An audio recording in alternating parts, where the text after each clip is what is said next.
Smiling faces, smiling faces, smiling faces, faces. Could be your brother, sister, cousin, or babe. Running around, snitching, hiding their face. Hiding their hands, but they throwing a pass. It's got you slipping and falling. How did this happen? That clap back come disconnected from karma. Not realize they digging circles on yonder. Jumping around, faking they solid as a rock. I'm really not gonna do something about it, baby. Smiling faces, smiling faces, smiling faces, smiling faces, faces. Lackluster loyalty, ultimate violation. Blatant debauchery, family molestations. Just sweep the nothing rugs, it's time for some shaking. Thought it was all good, but you was mistaken. You're like Jekyll and Hyde, it's a monster inside your spine. Might be veneers underneath, they are dirty brown. You take and take from the kids who don't feel safe. Smile at their foes, disenfranchise their race.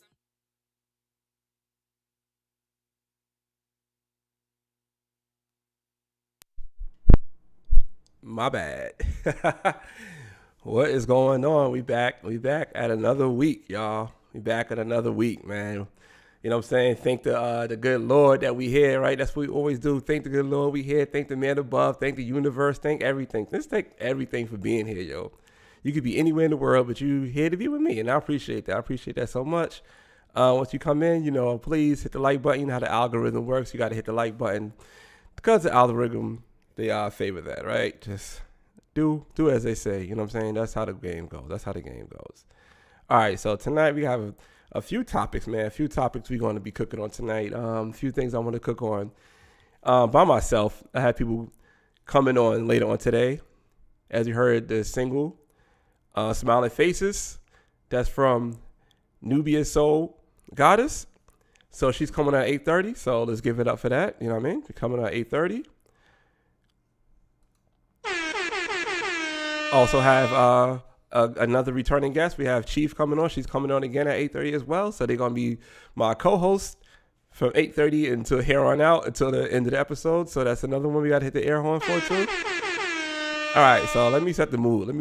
Yo. Let me get I got the nice ambiance back here, you know what I mean? Nice lighting, you know what I mean? Let's set the mood, yo. Hold on. Put some nice music on right quick. Just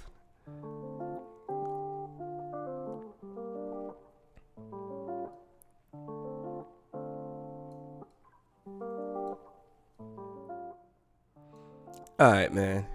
Let's get into it, yo. There's a few things I posted that I want to speak on. There's a few things I did not post that I did not speak on. The reason why I didn't speak on a few things that I wanted to post because I was sick. You know what I'm saying? My son came back from good old New York, and he came back from New York, and he came back with a cold. And I'm thinking that his cold was something else. So I was like, all right, you gotta go through these precautions, go through these measures. Like, oh man, you gotta take a test, take him out of school, email the school, let the school know that he took this test. Oh, my boy Drew is here. Yes. My boy Drew. All right, Drew, I'm gonna cook on that topic as well, too. I'm gonna cook on that topic as well. That's my man, Drew. Man, Drew, I gotta get you on the show. I know that the timing that my show is not good for you, but at the same time, man, I gotta get you on the show, brother. I gotta get you on the show. You know what I'm saying? Me and Drew, we always chop it up, man. That's a good brother right there.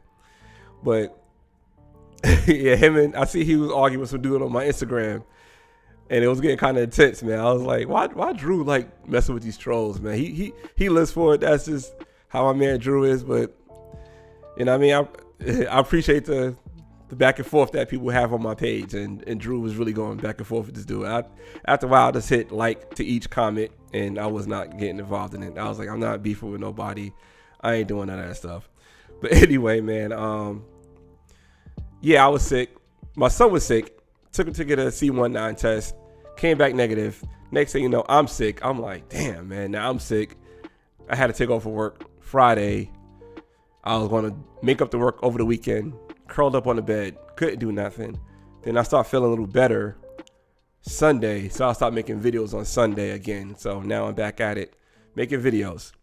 But I couldn't talk about everything I want to talk about because, the world moves fast. The world moves fast. And I think I was really considering doing another live show throughout the week just because the world's going so fast. But right now, you're going to just get one day a week of me. One day a week of me. So...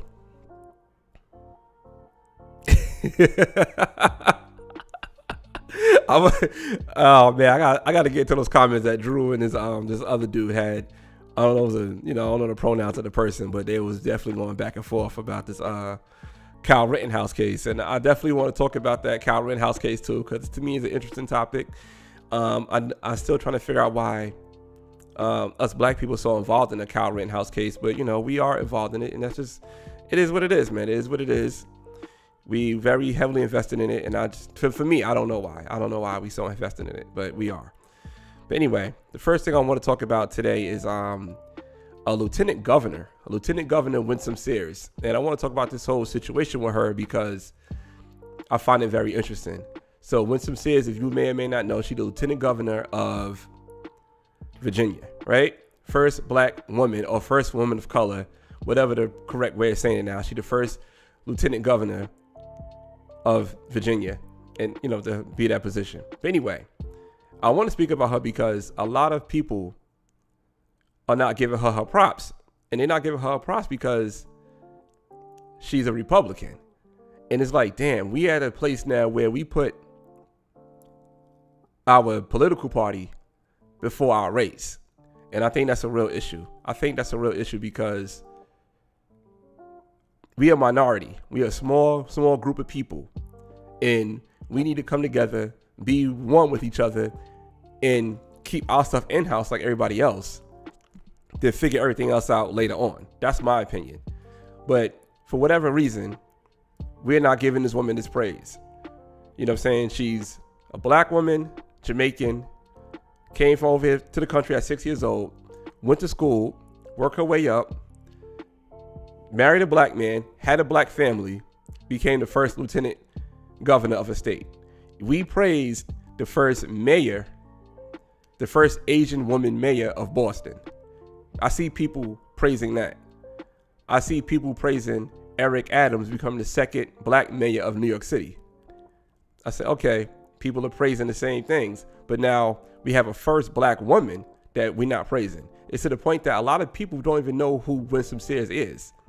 So I had a clip that I had with Joy Reid speaking about Winsome Sears and how Winsome Sears is like a tool for white supremacy.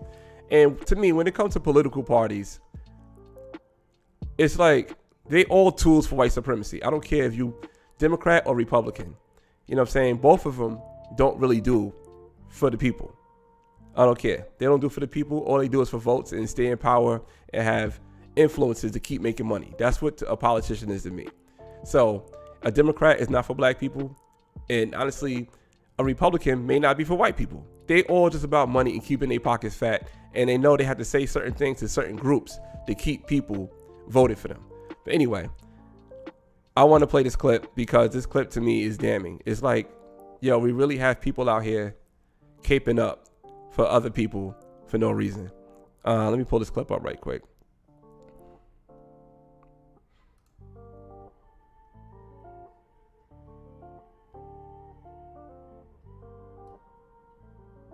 And knowing me, I probably deleted it. No, I did not. So we good.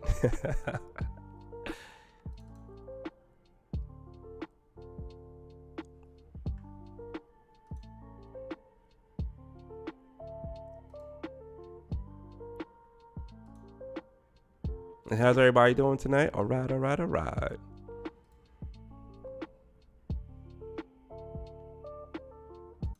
All right, so pause the music for a bit. And I want to play this clip because Winsome Sears was here on Fox speaking about the her win and everything like that and what she went through. So hold on. So, obviously there's a lot of talk. You heard perhaps in the tease before our segment that you are the first woman of color, lieutenant governor of Virginia. And I thought it was very interesting last night when you just said, I am black. If you haven't noticed, I think were your words. And then you said, but it's not about that. What did you mean by that? Because we are framing too many issues in terms of race, and it just continues to divide us. And unfortunately, politicians are using it as a tool because of the things that have happened to us historically to advance, I would think, their nefarious purposes. And so if we stop just looking at race and just looking at people, because you see, I'm destroying all the narratives about race. Look at me. Look at me. I am a heartbeat away from the governorship in case anything happens to the governor. And how are you going to tell me then I'm a victim? And I didn't do anything special to get here except stay in school and study. I took advantage of the opportunities that are available here in America. I wasn't born here. This is not my culture, not my country, but it allowed me, America allowed me to come and do for myself and for my family. And I remember when I was wanting to go to college, I had 3 children under 5. My husband took a lower paying job so he could stay home because he already had his degree. And I put one of my children on the back of a bicycle so that I could get to college. So no one can say to me, I don't know what it is to be poor. You're looking at the American dream. So we can do better. And it's not 1963 when my father came at the height of the civil rights movement, 17 days before Martin Luther King Jr. gave his I Have a Dream speech. We're better than that. We're always going to have problems. I understand that. I'm not saying we're perfect, but you can see those people at the border right now trying to get in. They're dying to get in because they know if they can put a foot on American soil, the trajectory of their lives will change just as it did for my father. Here's what Joy Reid said last night, and I want to just get a quick response from you, if I can, over on MSNBC about the Youngkin win and your win. Watch this. You have to be willing to vocalize that these Republicans are dangerous, that this isn't a party that's just another political party that disagrees with us on tax policy, that at this point, they're dangerous. They're dangerous to our national security because stoking that kind of soft white nationalism eventually leads to the hardcore stuff. Your reaction to that, Ms. Sears? I wish Joy Reid would invite me on her show. Let's see if she's woman enough to do that. I'd go in a heartbeat and we have a real discussion without Joy speaking about me behind my back, if you will. She talks about white supremacy. Does she know that I ran against a white supremacist? I mean, Joy, come on, get your facts straight and then come talk to me. I'm waiting for you. We hope she'll take you up on it. You have a lot to say, and a lot of people very inspired by your message last night and your win. Winsome Sears, the new lieutenant governor when you're sworn in of the state of Virginia, Commonwealth of Virginia. Thank you so much for being here today. We look forward to speaking with you in the future. Thank you, ma'am. Thank you, Martha, and thank you to your viewers. All right, so, oh, my bad, I was kind of out of focus. I forgot to put my charger into my laptop. But, see, she spoke about, well, let me fix myself in the screen. Okay. All right, we good now. All right, so she spoke about Joy Reid saying that, this is another tool for white supremacy or whatever, and how Joy Reid is like, it's not for her, right? Joy Reid is not for her. And she said she would like to come on Joy Reid's show. And to me, I think that's an opportunity to have 2 opposing black women on 2 political aisles of the side. Joy Reid, obviously a Democrat. Winsome Sears, obviously a Republican. We could come together and all right, let's start speaking about things and let's get a common ground. Let's figure that out, right? But instead, Joy Reid get Michael Eric Dyson on, and he says something to me. It was kind of weak. It was kind of weak, and I'm gonna tell you why. So I'm gonna let you hear what Michael Eric Dyson said, then I'll give you my opinion on it. There is a black problem is here, they want white supremacy by ventriloquist effect. There is a black mouth moving, but a white idea through the running on the runway of the tongue of a figure who justifies and legitimates the white supremacist practices. We know that we can internalize in our own minds, in our own subconscious, in our own bodies, the very principles that are undoing us. So to have a black face speaking in behalf of a white supremacist legacy is nothing new. And it is to the chagrin of those of us who study race that the white folk on the other side and the right wingers on the other side don't understand this is politics 101 and this is race, not even 101. What's beneath 101? It's the pre-K of race. You should understand the fact that if you tell black people, look, I support a Negro. Look, there is a person of color that I am in favor of, and that person of color happens to undermine and undercut and subvert the very principles about which we are concerned, you do yourself no service by pointing to them as an example of your racial progressivism.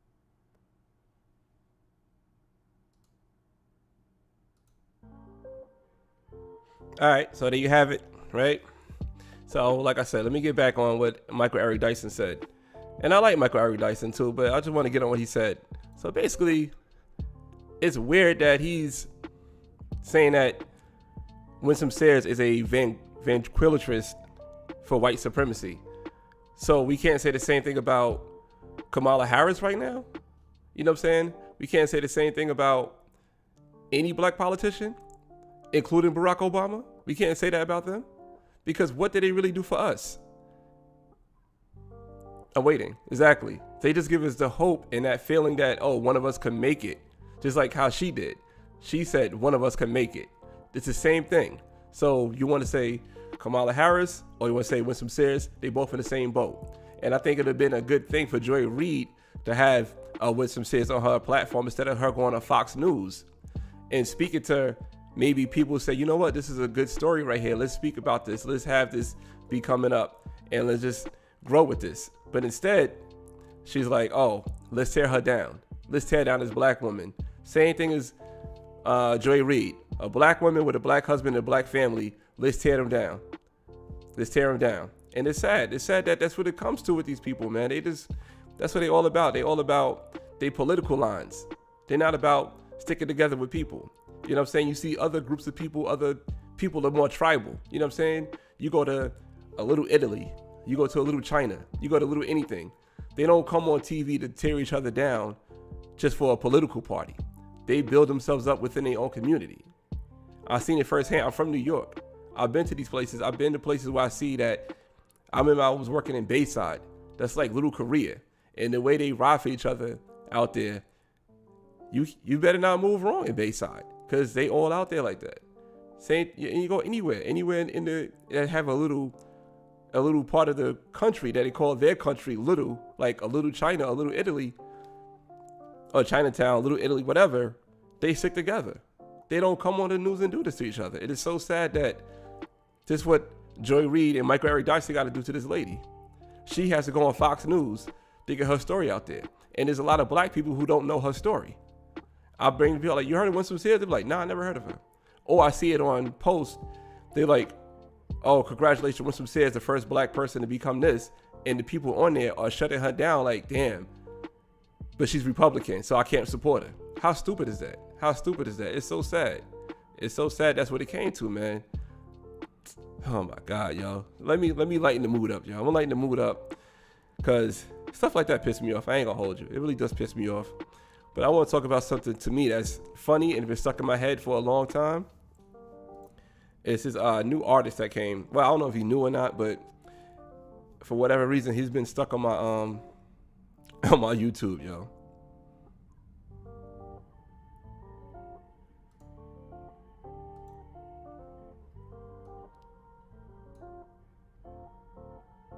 Exactly. It's sad. It's really sad that that's how it comes to, yo. But I'm gonna look up this other video right here, man. That made me giggle. Cause there's a whole bunch of them out here. But to me, this is the one that's most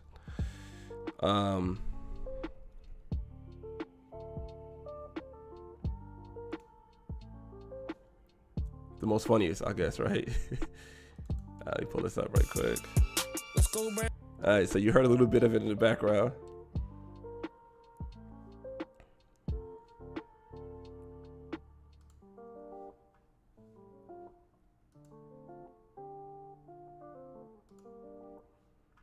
All right. All right, so yeah, I want to talk about this song again, man. This song right here is funny. Matter of fact, that I'm here again. Let me click a like. Let me give it a like, yo. All right, there we go. So I got a like. Add it to my like videos. YouTube, please don't keep this in my content. You know what I'm saying? But this song right here is funny as hell. And when you coming in, please hit the like button. But I definitely want to get people's opinion about this in the comments about the Let's Go Brandon slide. Let me give you a backstory about Let's Go Brandon. Let's Go Brandon is a code for F Joe Biden because a guy named Brandon Brown won the NASCAR race, I think at Talladega. And the crowd was saying F Joe Biden, but the lady in the from working for ESPN, I think, or whatever she was working for, she changed up to Let's Go Brandon, and they start using that. And now there's hundreds of songs out there called Let's Go Brandon, but there's only one I say, of a Let's Go Brandon dance. So without further ado, let's play this clip and let me know what y'all think about this in the comments, because to me it's funny. I think it's funny as hell, but some people hate it. Some people say it's trash. I put on my Instagram live who says it's trash, but I love it, yo. So it's 4G Out of Blow, Stony Do, bro, and Ron J. Spike. Without further ado, let's go. Brandon slide. Let's go, Brandon slide. Let's go, Brandon slide.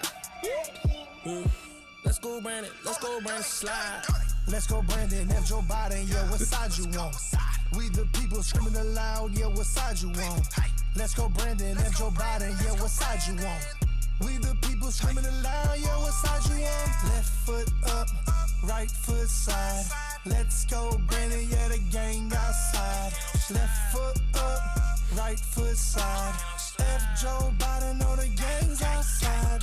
Gang outside, you know this who. Let's go, Brandon, show them fools. Left foot, right foot, watch me do my MAGA slide like woo. Black boy, but I do the MAGA shuffle. Oh yeah, MAGA ain't got no collar, yeah. Y'all in trouble, yeah. Way on me, I'm not really trying to tussle.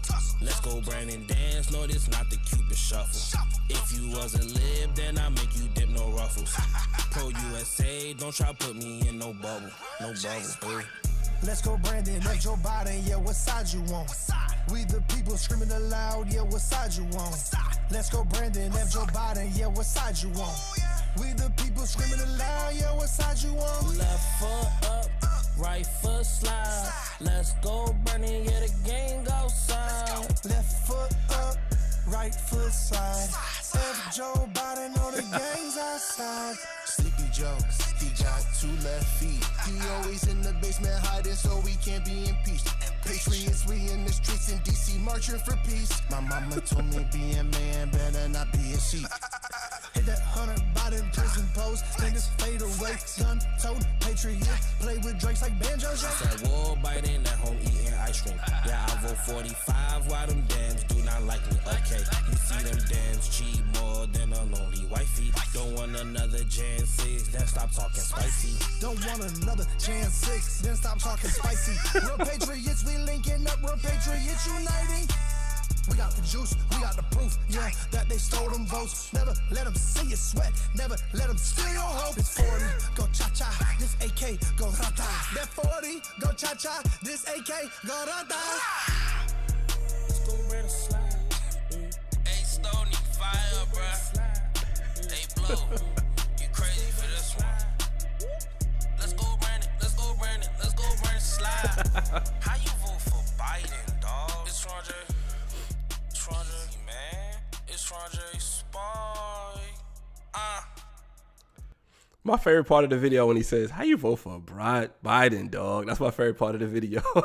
No, I did not do the dance. They would say they want to see me do the Let's Go Brandon dance. Nah, I'm not doing the dance. That dance is too basic for me, even though I'm not the best dancer. No, I'm not the best dancer, but I am not busting that dance out. Nah, man. Nah.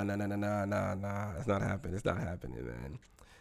Oh, my God.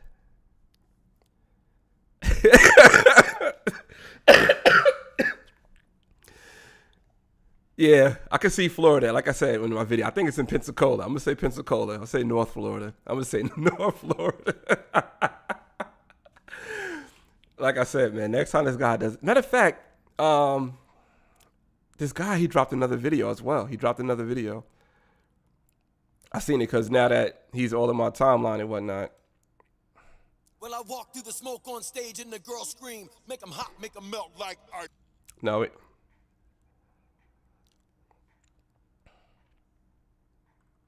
we're not doing that right now. Oh, God, hold on. All right. This called the Let's Go Brandon Tribe. So it's called LGBT. These two. I have not heard this yet. I seen it on my thing, and I say, you know what? Let's enjoy this together live. That's the least I could do. The Let's Go Brandon Tribe, the LGBT. All right, let's go. Yeah, this one for the Patriots. Okay. All my proud Americans. The mayor of Magaville's in the building. Coming to you as the leader of the LGBT. Let's go Brandon Tribe. This for the LGBT. Let's go Brandon Tribe. Let's go Brandon Tribe. This for the LGBT. Let's go Brandon Tribe. Let's go Brandon Tribe. Let's go Brandon. We got the Demi shook, boy, they in they feelings. Mama almost seeing and they gotta feel me. I know a couple fake patriots hating on me. I ain't worried about the rhinos, they ain't rocking like me. Okay, first we gotta go and take the house back. Middle fingers to Joe Biden, tell him I said that. I know it's all fun and games, but this the art of war. Love all my proud patriots, that's who I do it for. This for the LGBT. Let's go Brandon Tribe. Let's go Brandon Tribe. This for the LGBT. Let's go Brandon Tribe. Let's go Brandon Tribe. Let's go Brandon. I heard Joe drop that deuce in his pants. Go and hit the mega slide, do your little dance. 4G talk that talk, boy, you know you give them hope. You know it's Let's Go Brandon all the way to 2024.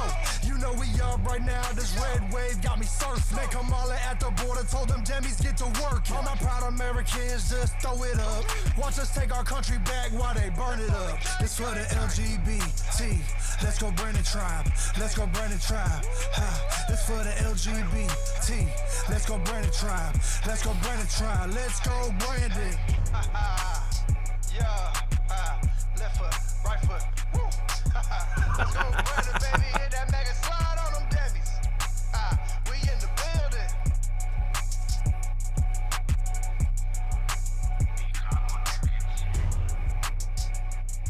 Nah, yeah, I like that one. I like the title. I like the Let's Go Brandon Tribe, the LGBT. Yo, I'm a fan. I am a fan of Forgiato Blow. I'm not going to wear an LGBT shirt because it's not that serious. But I am a fan. I am a fan of that one. Definitely. Yes. The LGBT. Let's Go Brandon Tribe. That is comical. You can't make that up. You can't make that up. I had to turn to a lighter note, yo. That's the Let's Go Brandon Tribe. LGBT. The first song is cheesy. It's not catchy. I get it. But that one right there. Yeah, man. I'm a fan. Just for the acronym alone, yo. My son said he want to get a Let's Go Brandon hat. I'm not sure how that's going to work out in the south side of Atlanta. I'm not sure. So that might be on that might not be a good look. But anyway, all right. So what else we got going on, man? Other topics we got that we're going to talk about, man. Have you guys heard the Kanye West interview, yo? I don't know. I said the same thing about Karen. I text Karen because when they start doing the Karen thing, I asked her, like, how do you feel about your name being used in vain like this? That now, you know, you got to go places, let them know your name is Karen, and they probably got a whole joke and a whole spiel behind it. I mean, like me, my name is LeBron, and people like, oh, like LeBron James? I'm like, no. First of all, I'm older than LeBron James. And second of all, I don't have no B in my name. But anyway, man, that was great, man. I like Forgiato Blow. He's talented. He's gifted. He's somebody that that should be protected at all costs, in my opinion. Somebody that needs to be protected at all costs, yo.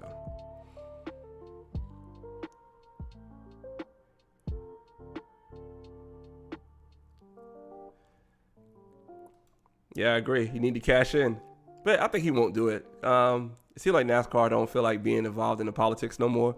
So I don't think that he's going to cash in on that. I think he's going to just leave it alone. I would if I was him. Honestly, I would. Okay, we have our first guest coming in. Let's see if it's working. Let's go.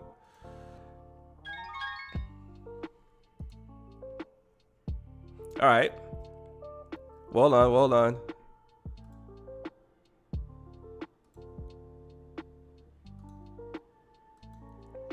So we have 2 guests coming in to help me out with the show. Well, we all here now. Everybody got their locks in, right? Hey! You did this on purpose. Yeah, I just attract the locks. You know what I mean? That's what it is, y'all. Yeah. Okay. We had tried. I love that color. Oh, this is my regular black. It's nothing. Not you, bro. Oh. You too, though. I'm still steal that style. I'm about to take it out. I'm about to take it out. It's on the itch too much. Well. Oh, I'm gonna steal the next one too. You know. Oh my God. So all right. So, well, Chief, you've been here before. Newbie, it's your first time, so you have to introduce yourself, and I have to ask you a question once you introduce yourself. Hey everybody, my name is Nubia Soul, and I am an electronic soul artist based in Atlanta, Georgia. I am also a best-selling book author and an entrepreneur. Nice. And are you from Atlanta? I am a peach. I'm from Macon, Georgia, though. Oh wow. That's rare. You don't meet people from Atlanta. No. Yeah. All right. So my question for you is this. Okay. I can. What is your favorite rap album of all time? What?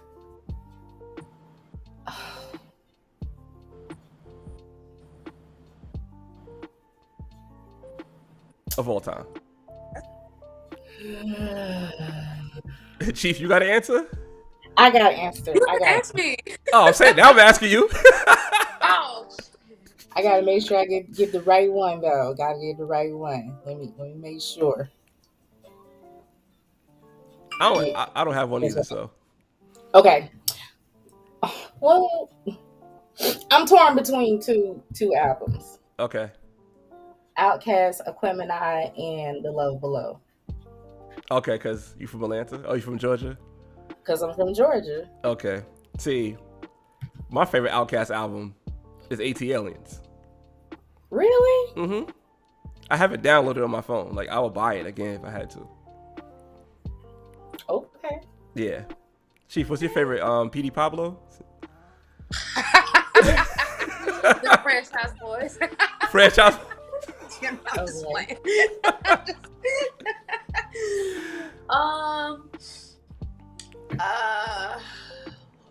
I would say pretty much all of Big Sean's albums.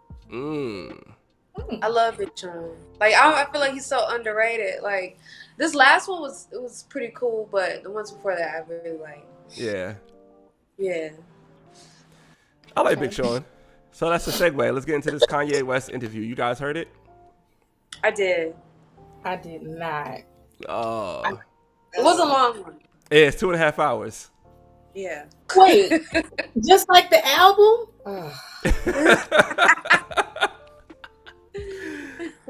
So how do you feel all right, since you didn't hear it, how do you feel what he said about Big Sean?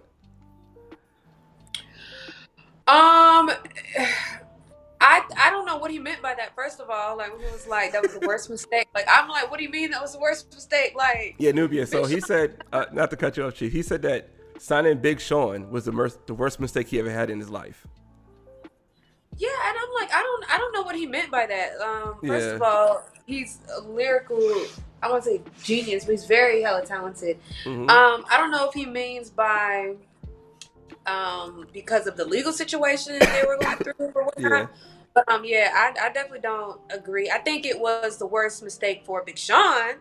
You know what I mean? Because he's owed like $6 million from Kanye, Damn. and yeah, and he never really got that push. Just like Tiana Taylor, like both of them, everybody on Good Music didn't really have a good push in marketing and stuff like that. Not like Kanye. Like they're definitely not getting all these listening sessions and things like that. Like.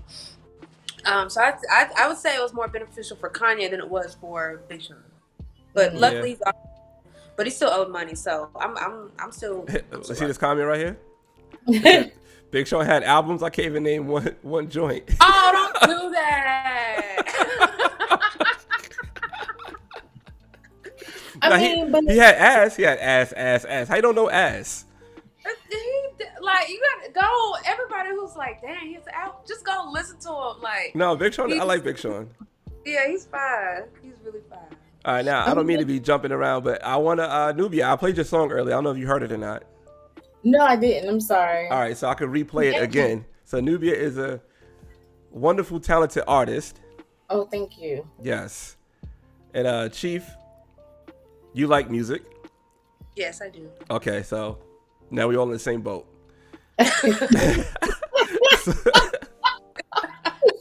All right, so I'm gonna play your song again. Do you want to be seen while your song is playing? While we look at you while the song is playing? Are you gonna perform it while are we live or? Y'all can listen to it. Okay. All right, so we're gonna play the song. The song is called, was it New Friends? No, Smiling Faces. Smiling Faces. Yeah, that's my Smiling newest Faces. single. Newest single. So you gotta go out, support, stream, download, buy, go to Apple Music, pay the 99 cents for it. You know what I'm saying? Don't be new school and just try to stream it. Nah, pay 99 cents for. How much is it on Apple? Is it 99 cents? 129? It's 129. All right, y'all got an extra 30 cents. So y'all can support it. Pay the 129. All right, we're about to play it right now. Chief, you want to dance? Yeah. All right. Because you always dancing when the music come on. Yeah, before I play it, I'm going to tell you a moment that we had. I don't know if you remember this or not. So we was like at a R&B showcase. And we were sitting next down to each other. And she started dancing, but she got up. I didn't realize she got up because of height. Because it's like the same height. Like when Tory Lanez got up. You know. Why you keep doing you like that? Why you keep throwing shade at you? Oh no! But it is true though. Like I look, and I'm like, dang, like am I really that little? I was like, oh, okay, you dancing in your seat. And I was like, oh no, she's not.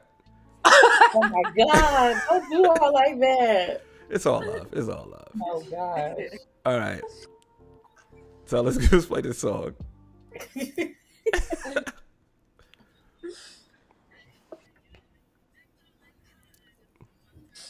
Wait, where is it at? Why is it not playing? Oh, I hit play.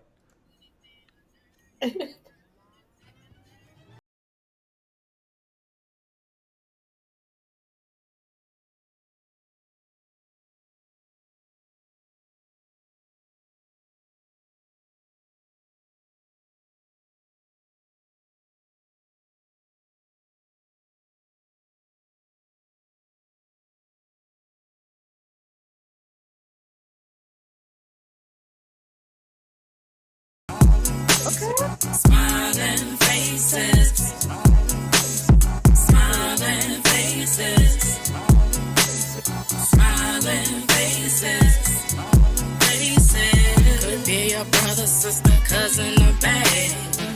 Running around, snitching, hiding their face, hiding their hands, but they throwing a pass. It's got you slipping and falling. How did this happen? That clap back come disconnected from karma. Not realize they digging circles on yonder. Jumping around, faking they solid as a rock. I'm really not gonna do something about it, baby. Smiling faces, smiling faces, smiling faces, smiling faces. faces. Lackluster loyalty, ultimate violation. Blatant debauchery, family molestations. Just sweep the rugs, it's time for some shaking. Thought it was all good, but you was mistaken. You're like Jekyll and Hyde, it's a monster inside your spine. Might be veneers underneath, they are dirty brown. You take and take from the kids who don't feel safe. Smile at the ghost, listen, franchise and race. I'm talking smiling faces, smiling faces, smiling faces, smiling faces, faces. Your intelligence, cause they don't know what grew you. They act like they on top of shit, but really they just talking shit. They play with your intelligence, cause they don't know what grew you. They act like they on top of shit, but really they just talking shit. Smiling faces, I see you. Smiling faces, you too fast. Smiling faces, you dirty little. Smiling faces, don't call me. Smiling faces, don't text me. No smiling faces, I'm changing my number. Smiling faces, don't keep stalking my smiling faces, faces.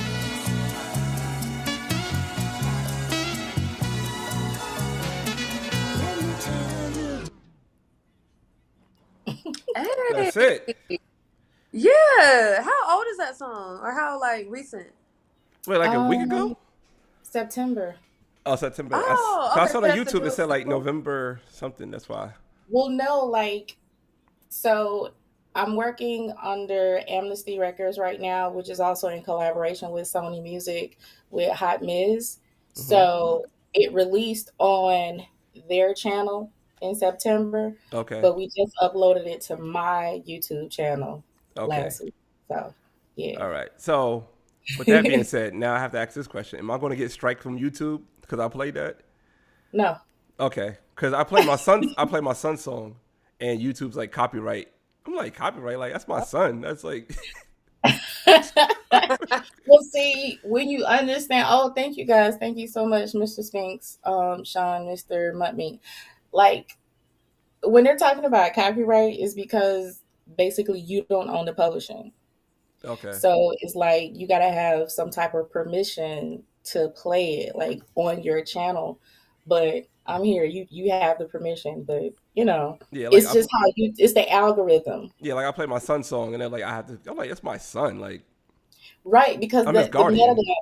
metadata that's put in is not matching with your channel. So that's Yeah. why it does that. Oh, okay. That's too much. But everybody's loving it. Everybody's loving it. Da. Thank you. Yes. Thank you. What was the inspiration behind it? Yes, I wanted to ask. Chief, you the question Bitches and asker. hoes. No, I'm just kidding.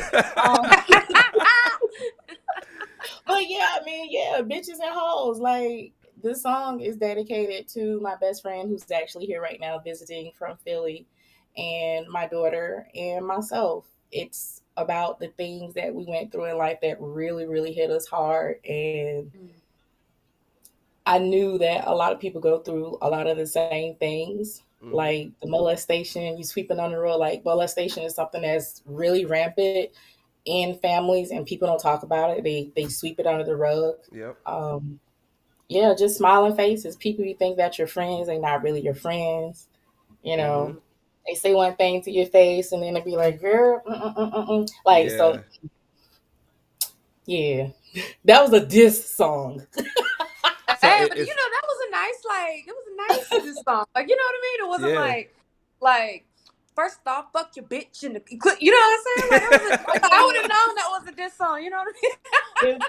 if I would tell the whole truth, when I recorded it in the studio with Bless and Hot Miz, he was like, "Okay, I need you to do an outro on here." I was like, "Okay, like, what you thinking?" He was like, "Okay, I need you to go off. I was like, "Okay, go off." He was like, "Yeah, go off." And I was like, "You fucking ass." He was like, "Whoa, wait a minute. You gotta get on radio first. Hold on, reel it back." I was like, okay. was like, but you was ready. You was ready. So is that based on true stories or just it's like stuff you just picked up all over? It is. Wow. All of my music is based on true stories. All of it. All. You do live shows? I do.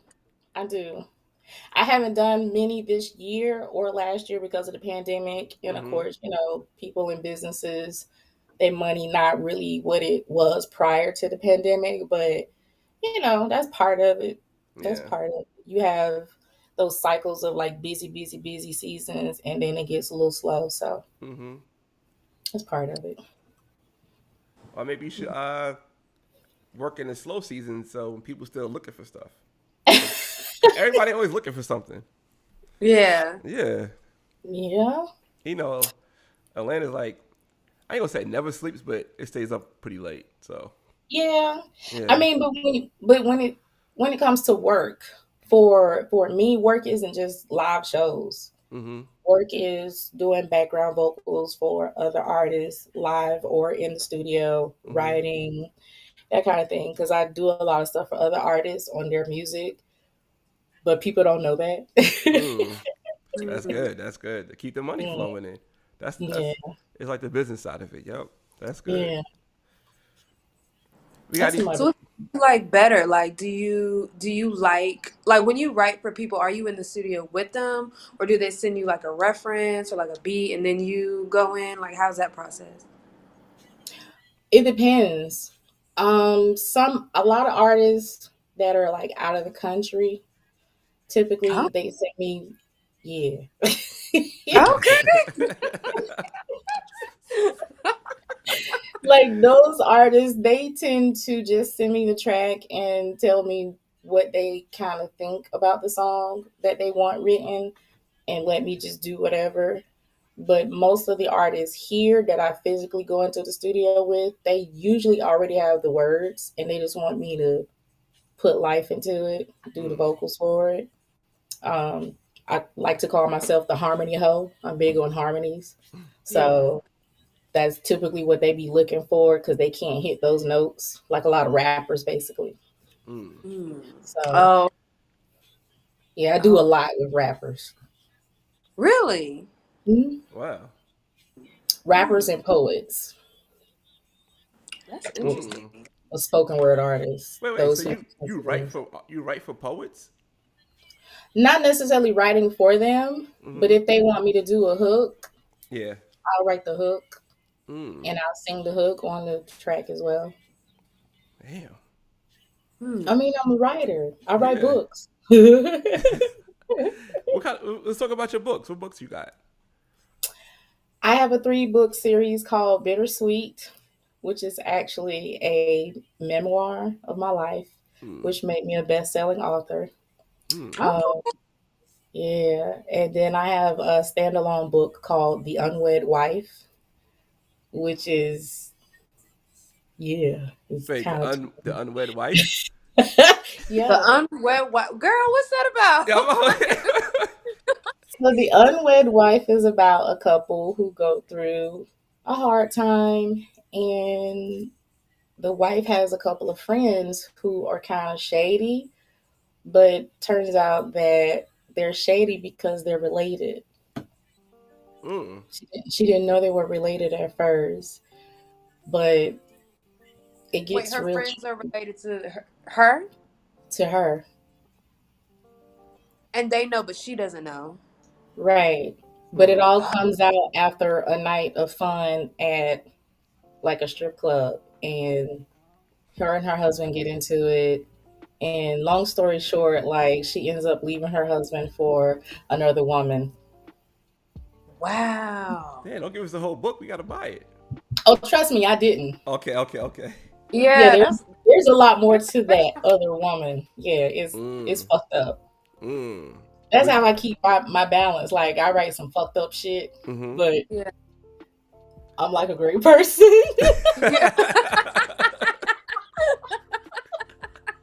Like people don't know, like Stephen King, like he writes really fucked up shit. But when you watch his social media and how he interacts with people, like he's one of the funniest, sweetest guys. You be like, Yeah, it's like your alter ego. Like, you know, like I was about to use a really bad example. Never mind. Nah, I want to hear it now. I want to hear it. No, I was okay. Like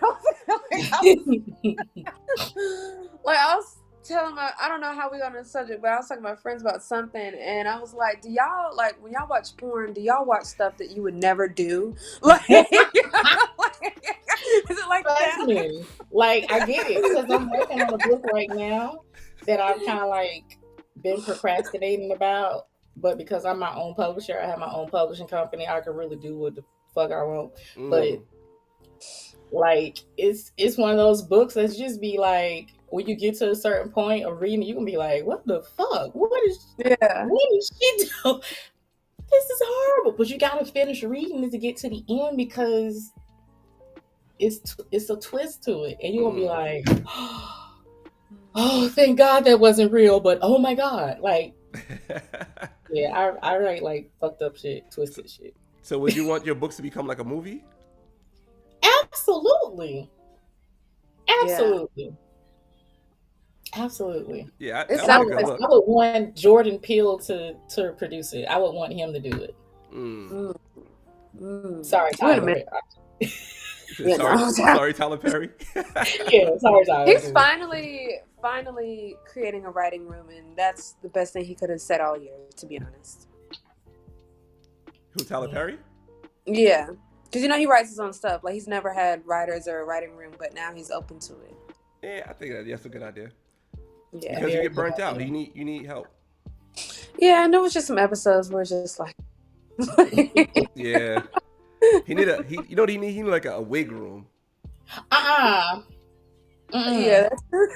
He need a wig room because those wigs, he need a wig room.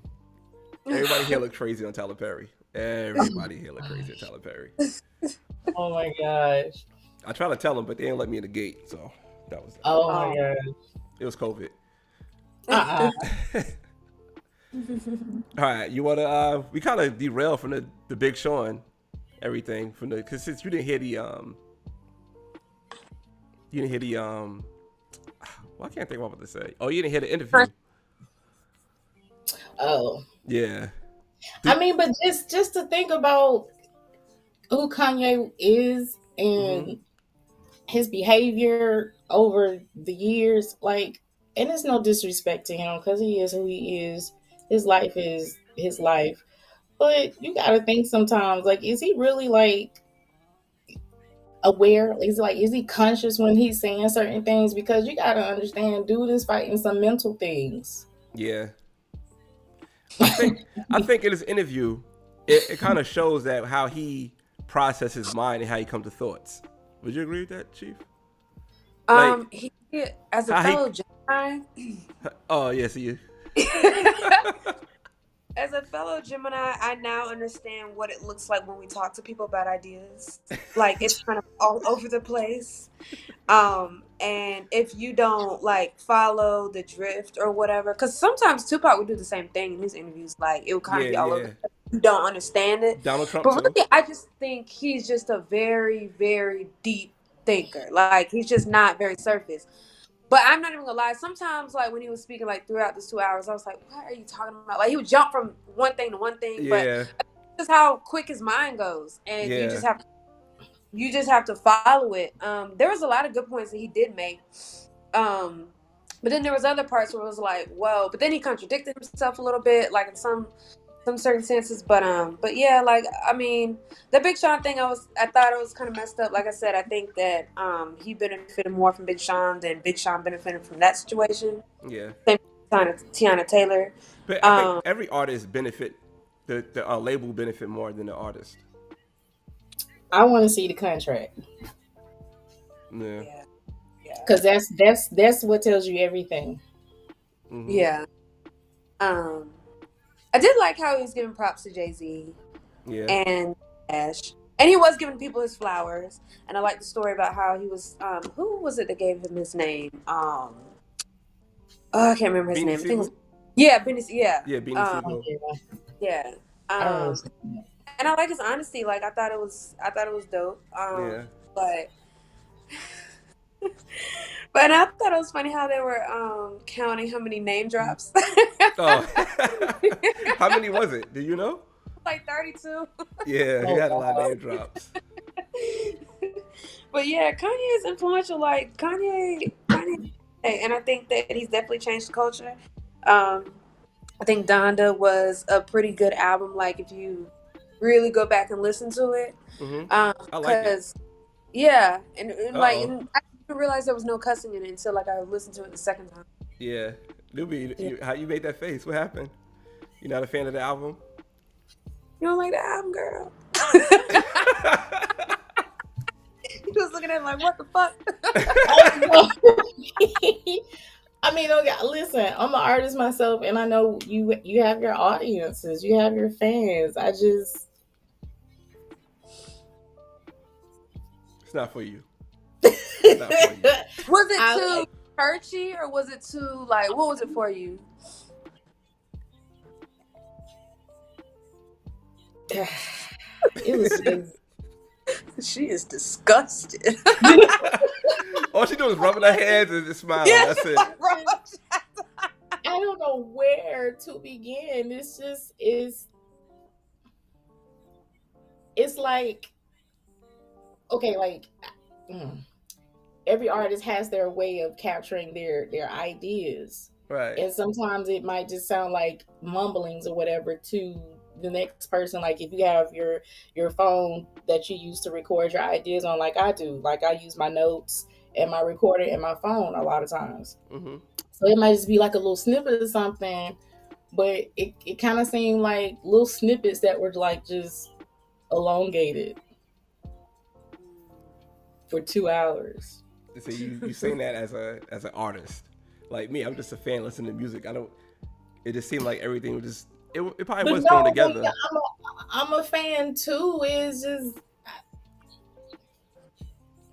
I couldn't get it to it. I just, out of that whole album, I think there might have been one song that I was like, okay, I could get with this. But then at the same time, I can't even tell you the name of it. That's just how unrememberable it was for me.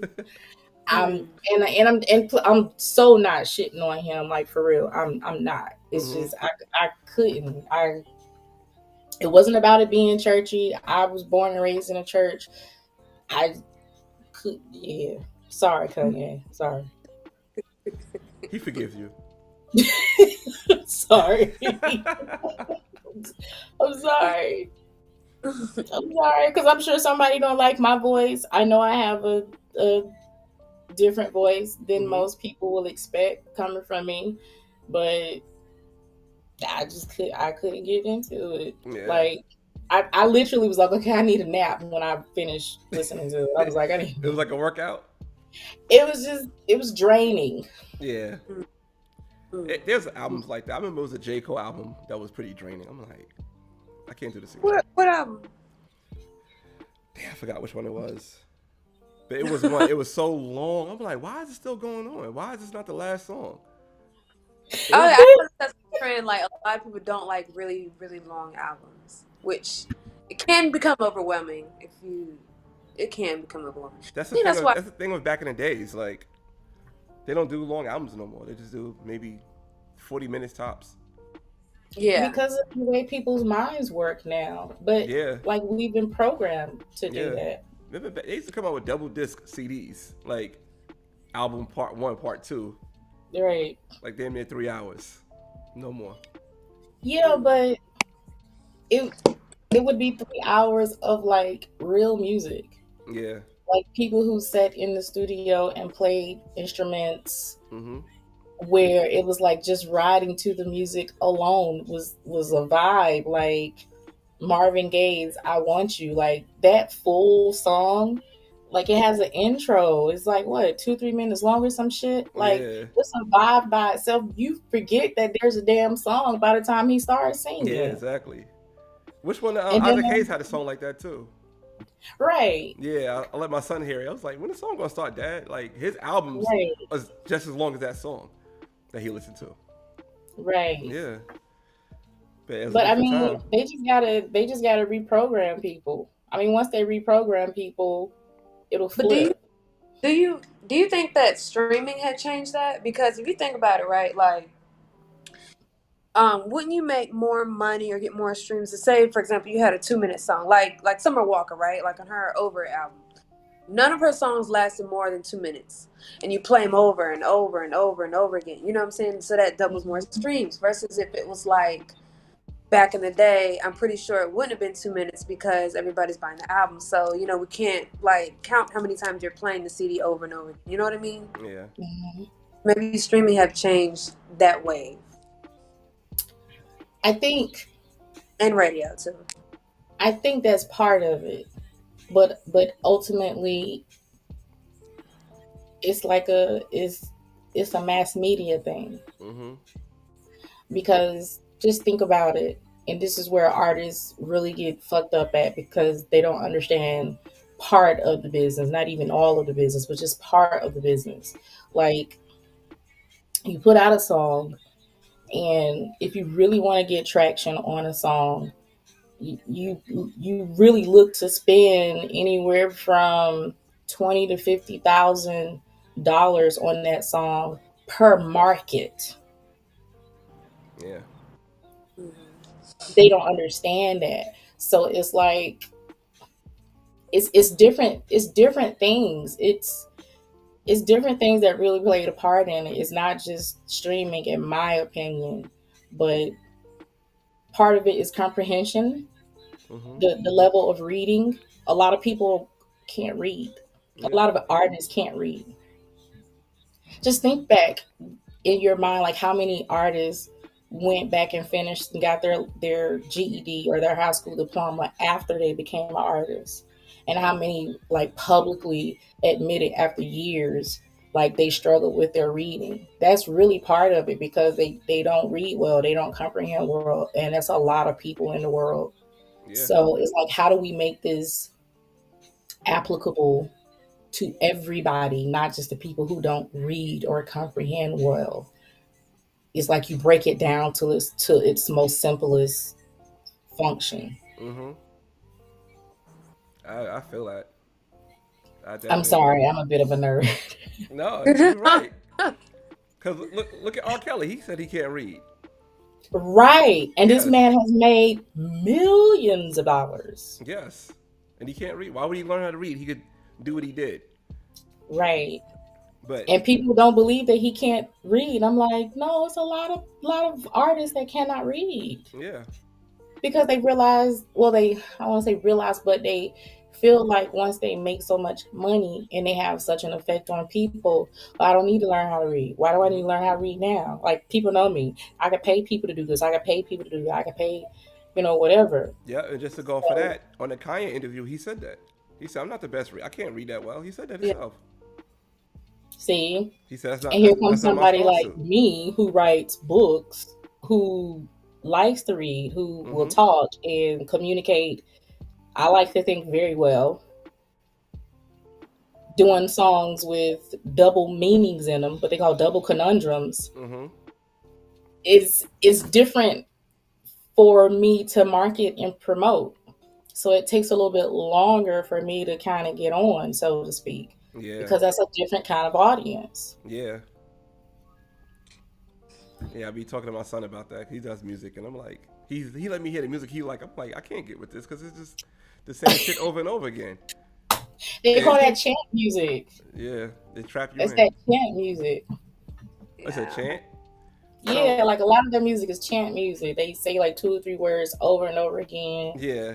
Over a beat, and they might switch up a few words on the next verse, but it's like ultimately the same. Like, it's like Hooked on Phonics. If anybody is old enough to remember what Hooked on Phonics was, it's like you repeat certain parts of the word until like you get it and it like flows into the next thing like that. Yeah. All right. Speaking of chant music, how you guys feel about this Travis Scott thing that's going on? Because isn't that like chant music?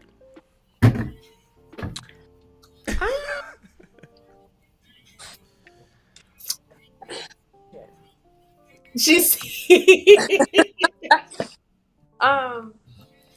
do you start? First of all, rest in peace to the 8 lives that I thought it was 10. Oh, it's 10 now. That's what I've seen somewhere. I've seen 10. Yeah. It's a tough situation. Like I said, I don't knock nobody for what they do. Like, look at Lil Jon. Lil Jon was what they call the king of Crunk. King of Crunk. Yeah. But his music was kind of like on the brink of chant music. It's not. Because Lil Jon did not really rap. He just said the same shit over and over again. Right. Yeah. But that's why I say on the brink, because the way he does it is different than most of the rappers do now. But it's like still, like you said, it's kind of it's the same. But like, I don't know. This whole situation with Travis Scott is, to me, it's a repeat of what they do to most hip hop artists. They find ways to mess up their career and break them down and discredit them, because people don't understand. Like, I'm seeing so many posts on people's page where it's like they're upset with him, and I'm like, you can't be upset with him. He's a product. Yeah. He's not controlling every aspect of a show. His job is to get on stage and be an artist. It's not his job to be the paramedic. It's not his job to be the security. It's not his job to be a videographer. That's not his job. It's not his job to dress the venue, to put the venue together. Yeah. Those are all contracted professionals. And somewhere in their contract states certain things that they are responsible for. However, the fact that he personally posted and said that he's going to refund everybody's tickets says a couple of things to me. He's probably got a pretty decent contract with his label to be able to do that. Yeah. Because if you understand anything about business in general and then the music business, everybody's contract is different. If they give you full access to your show money, then you can do what you want with it. Some artists don't get that. Some of them still have to pay the label a percentage of any monies made from their shows. So I'm like, okay, he cares. He cares. Do you think? Well, does he care, or is it just the fact that he's now in the spotlight and he got to do something right? Yeah, like I think he cares, but I think like. But when you say he got to do something right, like, because you got to have that public opinion, and people be so, oh, you got to make it right because people feel. But how can you make something right that wasn't your problem to begin with? But he's the face of it. Yeah. It doesn't matter.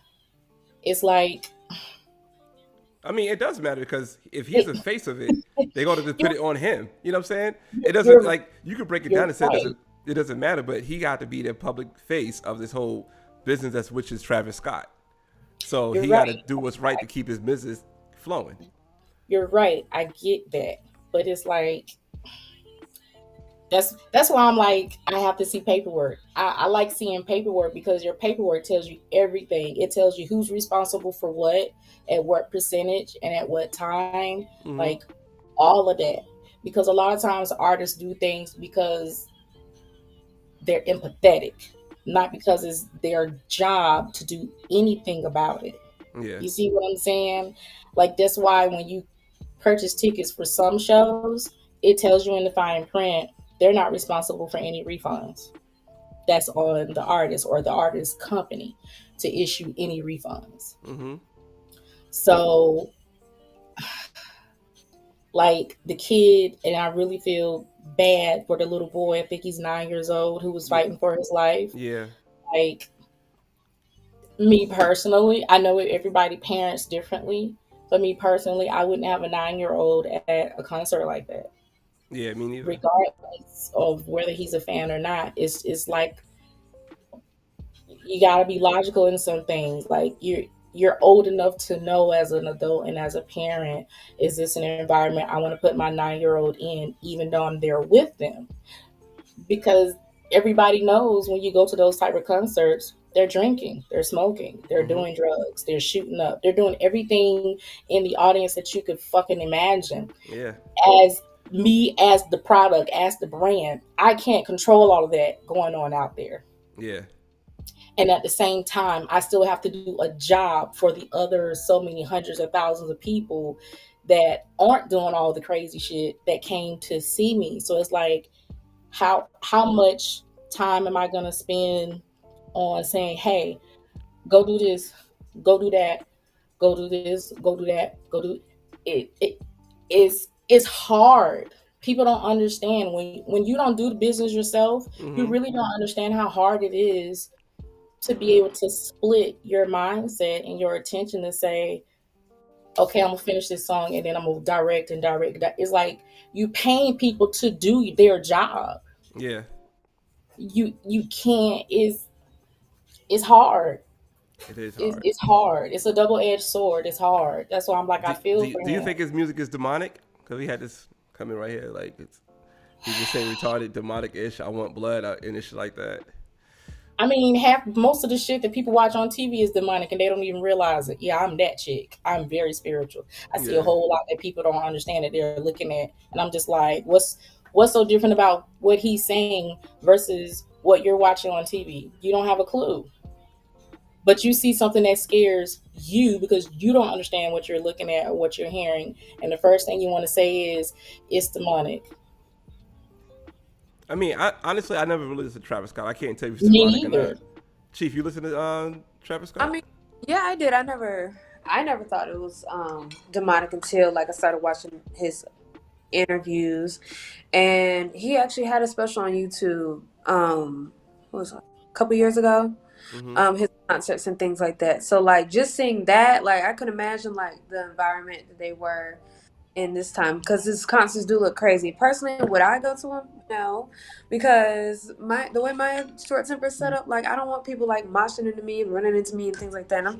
But you know, like, but yeah, I think hip hop like in itself is sad. Like I think a lot of these artists are sad. Lil Durk is sad. Like Future is sad. They all, you know what I'm saying? They all have a sad, depressed, like lyrics, and you can just tell like they're just, you know, it's not positive, like for the most part. So like really, like I can't just point out Travis Scott without pointing out a lot of them. Right. So, you know, I think it's definitely personal preference, but with this situation, I agree with I forgot the person's comment. But the comment? Yeah, but I was Sean. Sean, I was just gonna say that, you know, because I studied public relations in college, right? And as a publicist, that's the first thing I would say is like, okay, we got to do something. We got to make a statement, which he did. But of course, everybody's gonna say like, oh, he was acting. Then, okay, let's refund them their money, which he did. Let's pay for the funerals, which we did. Let's not let's chill out on the concerts that you're about to do in the future, which they did. There's like I just really feel like there's nothing like, what else can he do?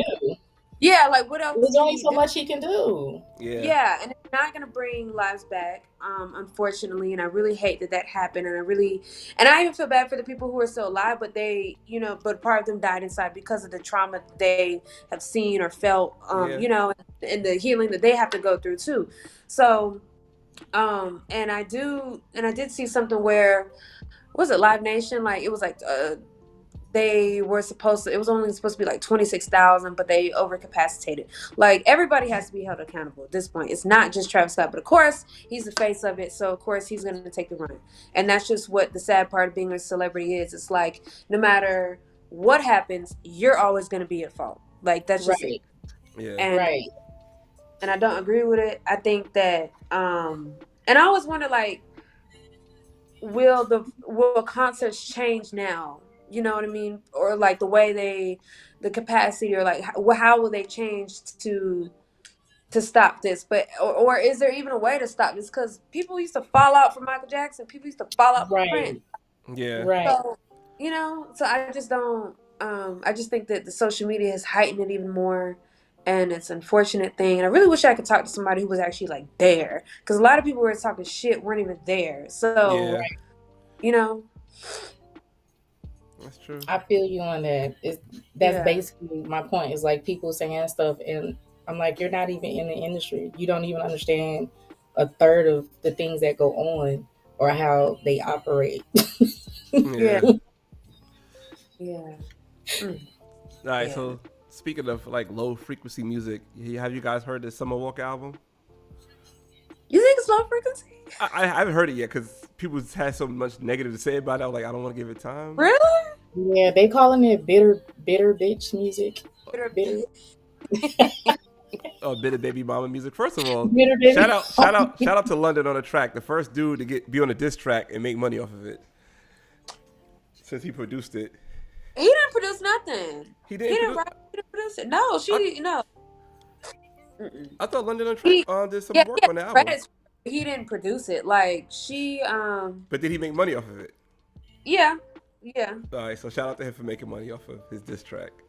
yeah. But Yeah. in all regards, I really think that I liked Over It better than this album. I don't know if I'm like the only one in the world that thinks that, but I replay Over It like still to this day because I can't really like I can relate to the heartbreak part, but I can't relate to the baby mama part or whatever. And I hope I never will. Yeah. God will. Shit. But production wise, I honestly feel like Over It was better production wise. I feel like it was a little bit more cleaner. I feel like it was a little bit more blended better. But I did like, I think I only like really like 2 or 3 songs on there that I replay. But other than that, like I don't know. I feel like Over It was still better. Newbie, you heard it or no? No. Yeah, me neither. I don't know. Just Because hearing. I'm like you, I'm trying to wait for a while because it's like, okay, there's a lot being said about it. Yeah. Let me just like wait a while because I don't want to go into it with a certain mindset. Yeah, I'm usually good with that. Separating you like what the crowd is saying or separate what people are saying about something, and I just give my thoughts on it or just listen to it myself. But I don't know, just I hate that the bit of baby mama music or bit of bitch music. I can't relate to it. I can't relate to it. I can't relate to it either. I don't know. I just like what's the other girl? K Michelle. I couldn't get into it. Yeah, I can't relate to her a lot of her music either. Yeah. I like Michelle. I mean, don't get me wrong. No, I like K Michelle, but I'm saying like you said, I can't relate to it. Like, yeah, no, yeah, I get it. But I mean, you know, I think like again, I think everything's for certain audiences. Like, shit. I like I don't know. I really like that song with Amarion. Yeah, and it's not, there? He's on there. Yeah, it's a sex song. Oh, okay. Yeah. Yeah, that's honestly like my favorite one of all of them. So, but I like that. But you know what? I like that it is for somebody who's probably going through what she went through, or you know. So, I think she did what she had to do. I think it was healing for her. And you know what's crazy? Though? I met Summer Walker like before like all this shit. So I was working at 18 Perimeter Mall. And she came in there and she was like aggravated. She was like, I need a charger. She's the same way how she is now. She hates people. You know, she even said that she was like, yeah, I'm sorry, I don't mean to be, but I just don't like people that have died, right? Mind you, she was not famous at all. She was just cleaning houses at the time. Yeah. And so to see her growth though from that, because I think that was around like 2000. When was I working at a mall? Like 2007. Yeah, 2017. To now, like it's dope to see, and I do like that. You know, it doesn't matter how famous you are or how much money you have, you still like people can still relate to you. So I do give her props on that. Like she always stayed true to her essence and her truth. So I fuck with that. That's cool. I appreciate that. I like that too. What else we want to talk about? Did you guys see the video of Kyle Rittenhouse crying? Yeah. Pussy. You said, who's that? He said, Oh, the pussy? Why is he a pussy? man, LaRon, like, honestly, I would do the same shit. Like, I would cry my ass off too, but like that shit, like, no, like that just goes to show white privilege for you anyway. But I think since he was under 18, it's not gonna be charged as a felony, right? Like, it's still gonna be a misdemeanor. As far as the murders and the shooting? Yeah. I don't think he'll get charged at all for that. I think he's going to be Right. He's going to be it. Disgusting. Why? Why is it disgusting? Mm-hmm. Because you can take 2 lives and not face any type of consequences for it. Like that. And then you came to a protest about fighting for people's lives, and then you want to do that, and then I don't know. It's just bullshit to me. Like, it's just bullshit and contradiction. Like, I just can't. I can't. That's what they do. Hmm? That's what they do. They always contradict them. It couldn't have been nobody black. I say it like that. Right. If it had been black, they would have already been sentenced, and that would have been the end of it. They would have already had their football years, and I say football years, and I think most people know what that means, like their double-digit years that they got to serve. They would have already had that because they black. Like, we already know. I disagree on both facts. Now, the reason why I disagree is because, have you guys seen the video?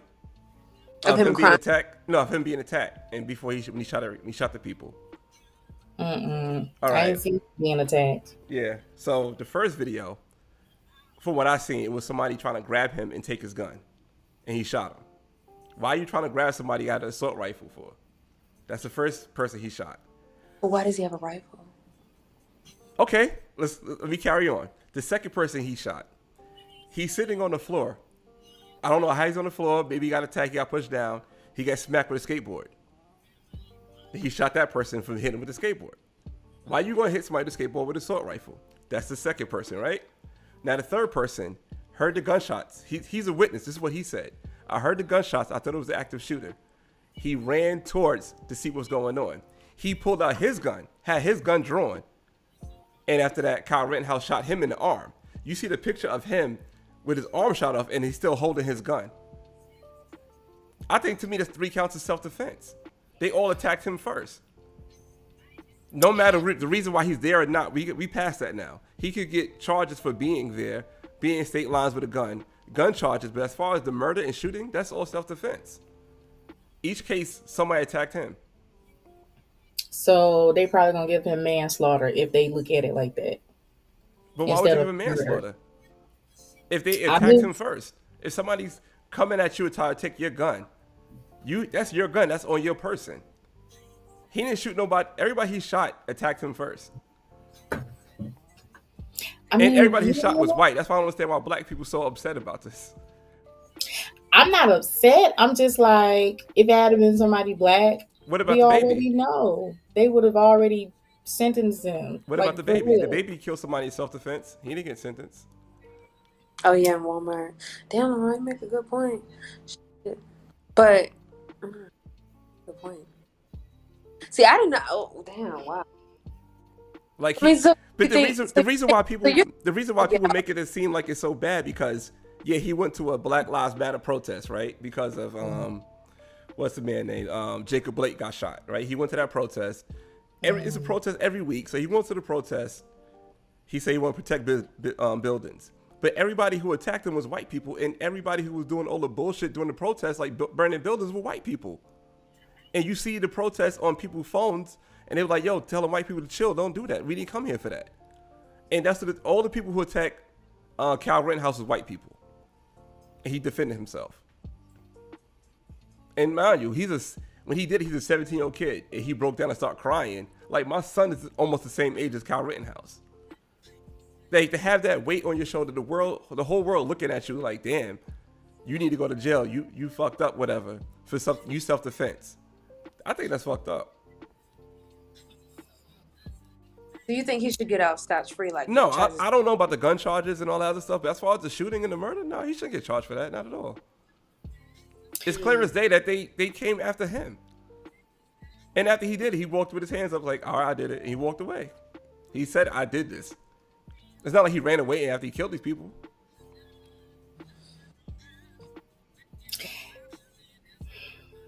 Yeah. See, this is one of those things that's gonna affect like multiple things in politics. It's gonna affect like gun laws and everything. Yeah, that's why I think people should pay attention, because it's gun laws. Like, how could you stand your ground? If somebody's attacking you, no matter the circumstances, how do you stand your ground? Right, but then at the same time, how do you control who gets access or who's able to purchase a gun at like the ages and everything like that? You know what I'm saying? Yeah, but like how did he get the gun? Was it in his name, registered in his name? Was it his father's? Like all those things, like you got to think about. Like you say, he was 17. Like technically, you're still a minor. Yeah. But why are you walking around with an assault rifle? Like, but now we can say that, but about the third person he shot, you had an actual gun in your hand approaching him. Why are you walking around with a gun? You have a loaded gun as well, and he said that on the stand. So you know the case is a wrap now. He admitted that he came with his gun drawn. He admitted that. Then he said, "Oh, once I saw he had his gun, I put my hands up like this in my cell phone." What person's gonna process all of that before let me shoot you? I'm gonna just shoot your ass too, and I deal with it in court. And luckily for him, it's video of him being attacked all 3 times. This world is fucked up. He probably a senior in high school, ready to go to the prom, and now he got to fight for his life in court. He should have stayed his ass home. I get that, but at the same time, he didn't. He's shy. He said he should have, instead about running the streets like a thug. Yeah, I mean, this world is fucked up. Yeah. Like, you see the picture of the guy who got shot in the arm. He literally had the gun in his hand after he shot him. That's self-defense. Yeah, both sides at the same time.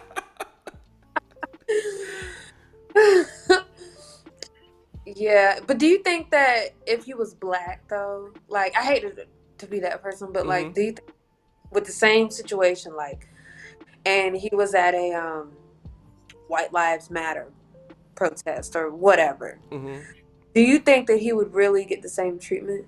No.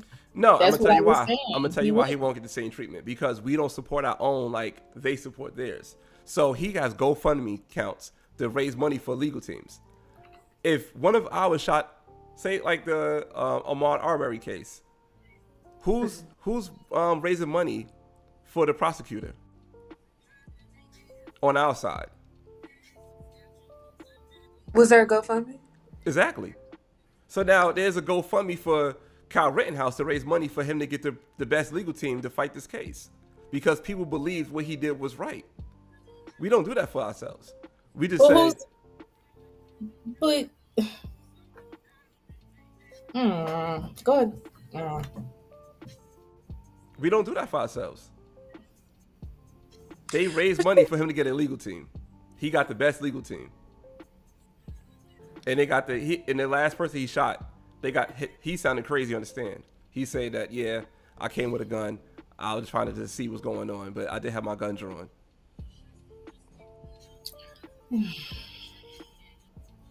So when are they closing out this case? I'm really interested to see what they're gonna do now. Probably soon. Since if they got Kyle Rittenhouse on the stand, they probably closing out soon. Yeah, but I mean, regardless of anything, if he's innocent or not, like, he's gonna have to deal with that guilt for the rest of his life. So yeah, exactly. But I can see it as guilt, but I can also see it as relief. Like, it was survival. Yeah. Well, they said next Monday the trial be over. Next Monday, but I see that survival. I'd rather deal. I'd rather, if somebody attacking me and I don't know if my life is on the line, I'd rather deal with the trial, the guilt, and survival. I'll be relieved that I'm alive. Then I could be dead. Yeah, well, maybe he'll learn to, stay his ass at home. Probably. Wouldn't Hopefully. be like, boy, if I was his mom. But she was crying too. Oh God. She was crying too. Yeah, I can't wait till this case is over. I just want to see what it is. I really want to see what it is.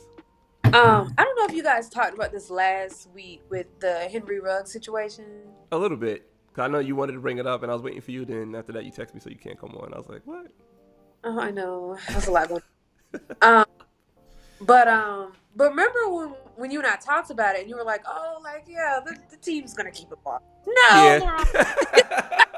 like no, I don't think you understand the situation, like the severity of it. Like, did you see the video? Yeah.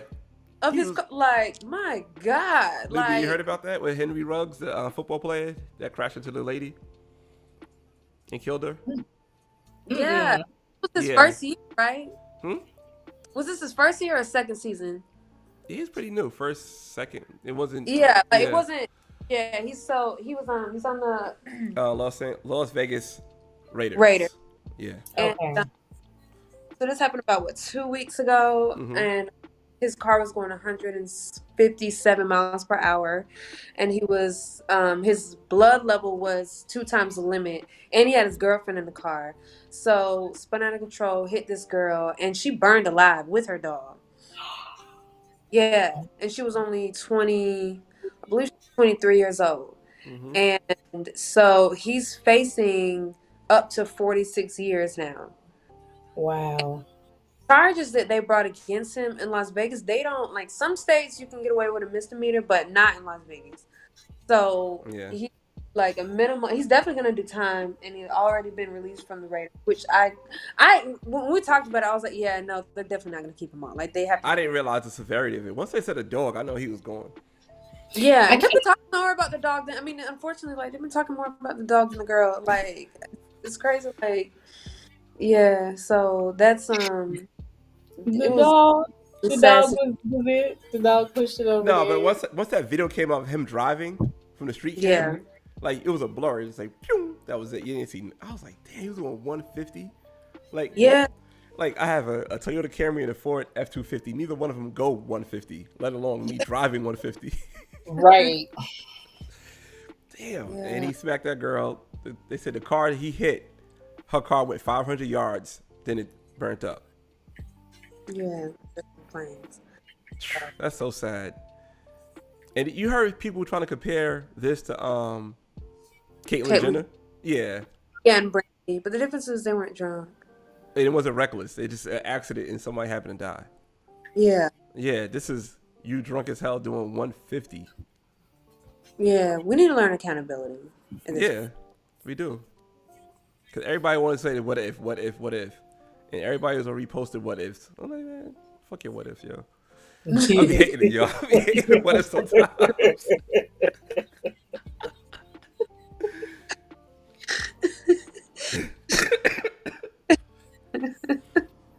Oh, man. Yeah, that situation. But yeah, this year is going out with a bang. There's been a lot of weird shit going on. Can't imagine what's gonna happen in 2022. 2021 was like a blur, and it just a weird blur at that. Like it just got real weird and clunky. I don't know, but I like it. You like it? It's entertaining. I'll agree with that. It's absolutely entertaining. All right, so I think she finally got a phone call and she hit ignore because that's what it looked like on the screen, and now her picture's frozen. It's frozen. Yup. All right, let me rearrange some stuff. Oh, there she goes. She good now. Wait. But now she's a silhouette. Oh Lord. Okay.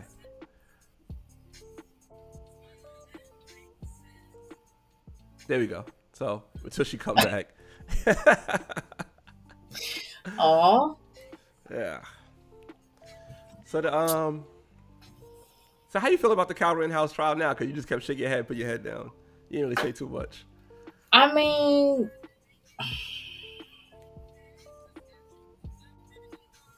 see, you do the same thing.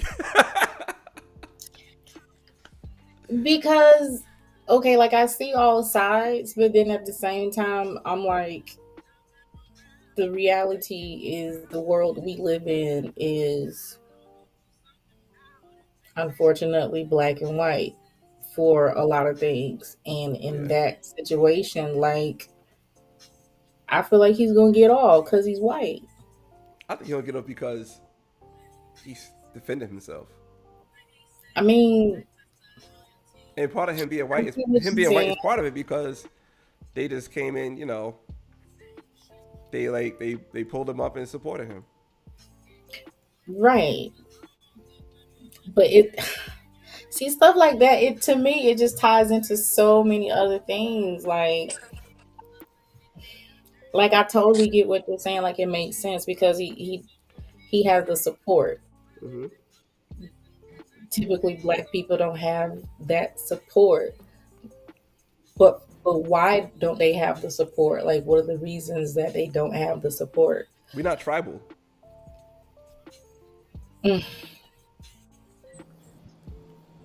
That's what I was talking about in the beginning of the show. How we not tribal, like like how black on like black positive pages always want to say the first black person is the first black person that, and always big up black people when we do something that's the first of, right? We could be the first CEO of Apple, and that'd be like, oh my God, we made it. Always the first black something. So now in Virginia, there was the first black lieutenant governor. But the thing is, she's Republican, so now it's not really getting publicized like that, and a lot of people don't know about that.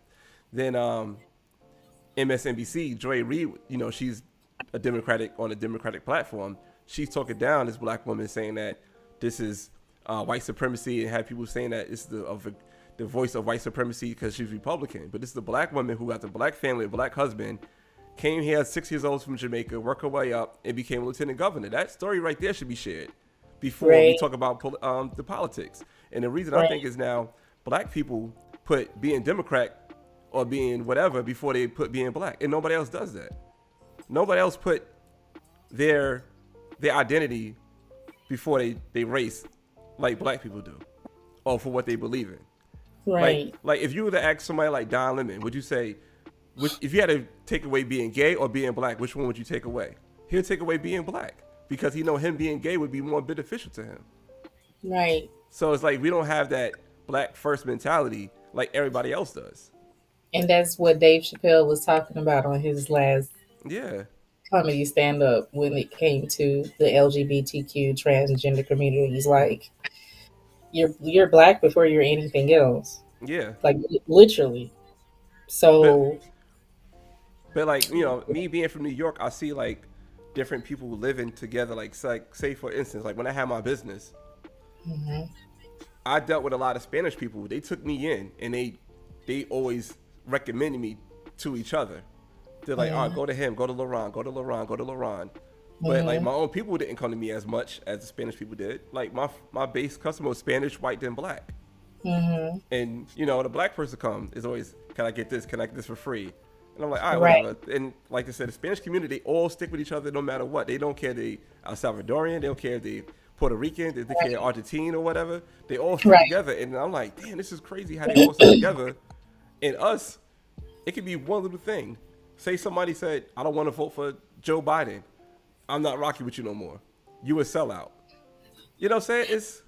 that happened to me. That happened to me too.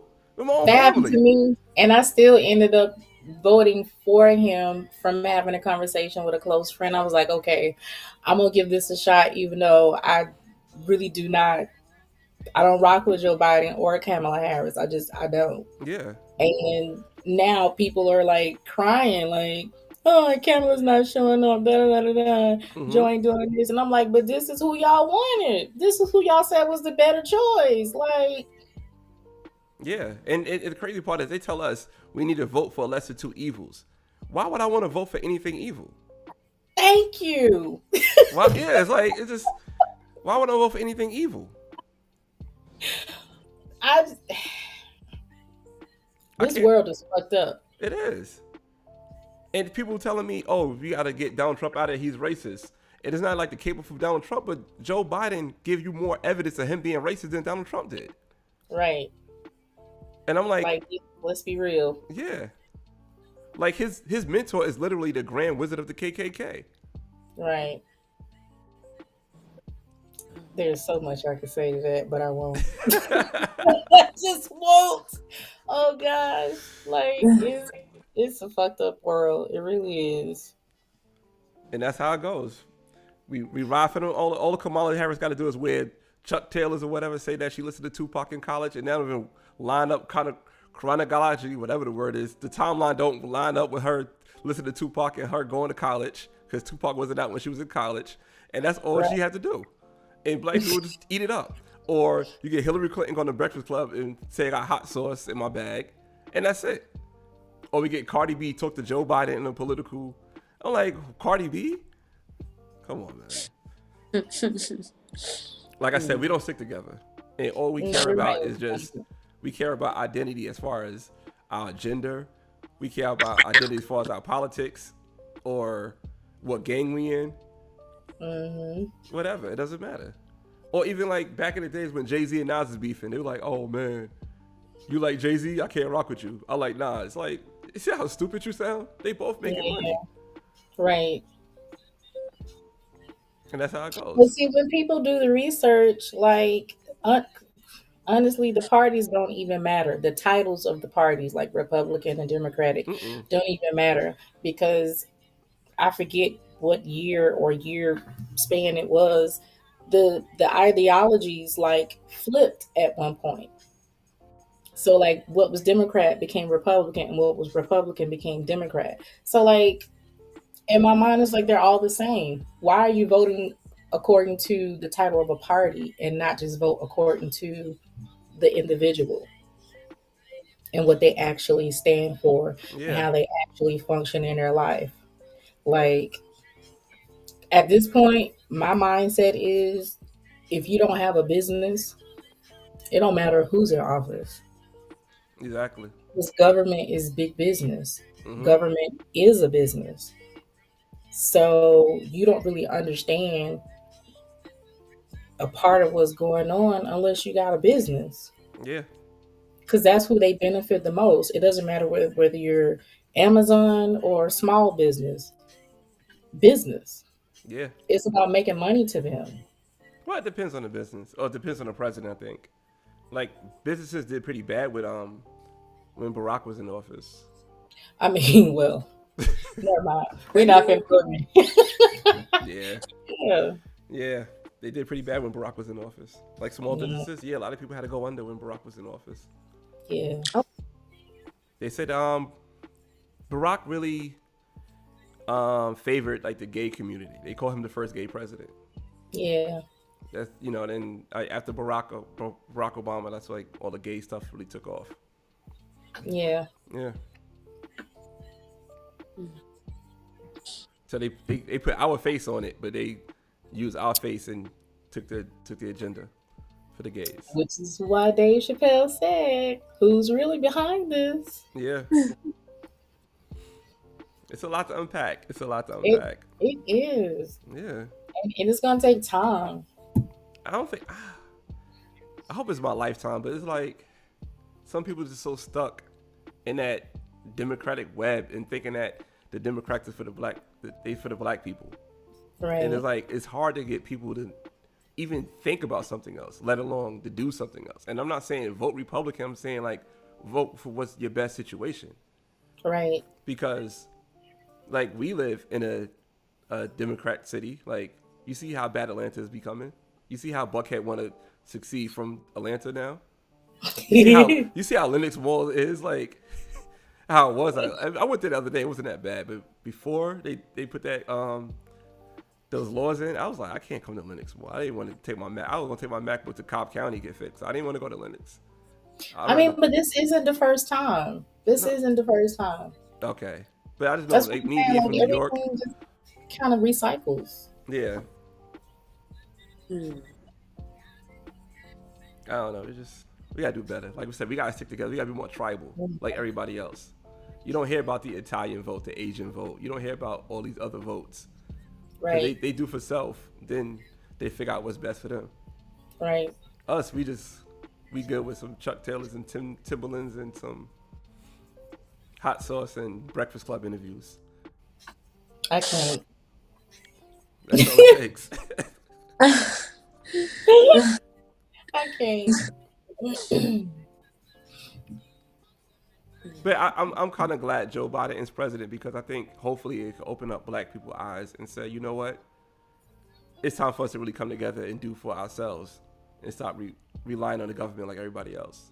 I thought I think Donald Trump was supposed to be that president for us, but he wasn't. And I was like, all right, maybe Joe Biden could be that president because, you know, for example, look at this, how everybody's pushing for reparations for black people. Joe Biden's giving everybody else reparations except for black people. He's giving everybody else money. And the crazy part is now the new thing is,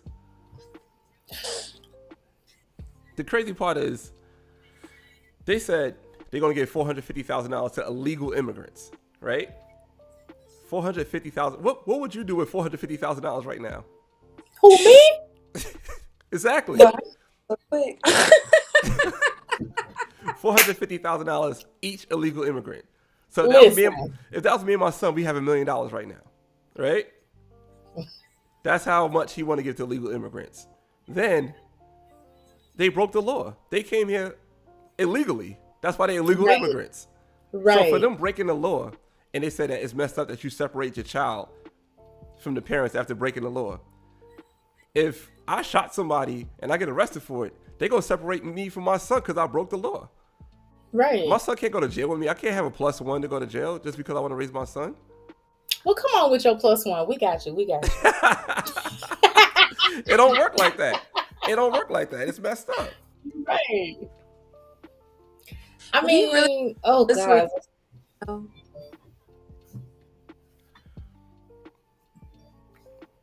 Say it again. Do you think that realistically that's going to happen? No, I don't. I think that's just another. What, that we come together? No, I'm talking about the 450. Yeah. No, see, that's what I think will happen. He talked about it. So they said it's gonna be $450,000 per person. So somebody asked him, they says, "Oh, what you gonna are you gonna do that?" He said, "That's crazy. There's no way I'm gonna do that. There's no way I'm gonna give you out $450,000." He didn't say, "There's no way I'm gonna give you money." He just said the amount was crazy. So now I think it was a play on, let's put a stupid amount out there, $450,000. I never said it, but reports came out and said that it's going to be $450. Then once the $450 is out there, if I give them $250 or $100,000, you won't be as mad because you thought it was $450. But still, if you had an extra $100,000 right now per person for committing a crime, even say reparations for black people was $100,000. How many people could boost themselves ahead to get a better in life? I think, you know, man, like, I don't know. Per person.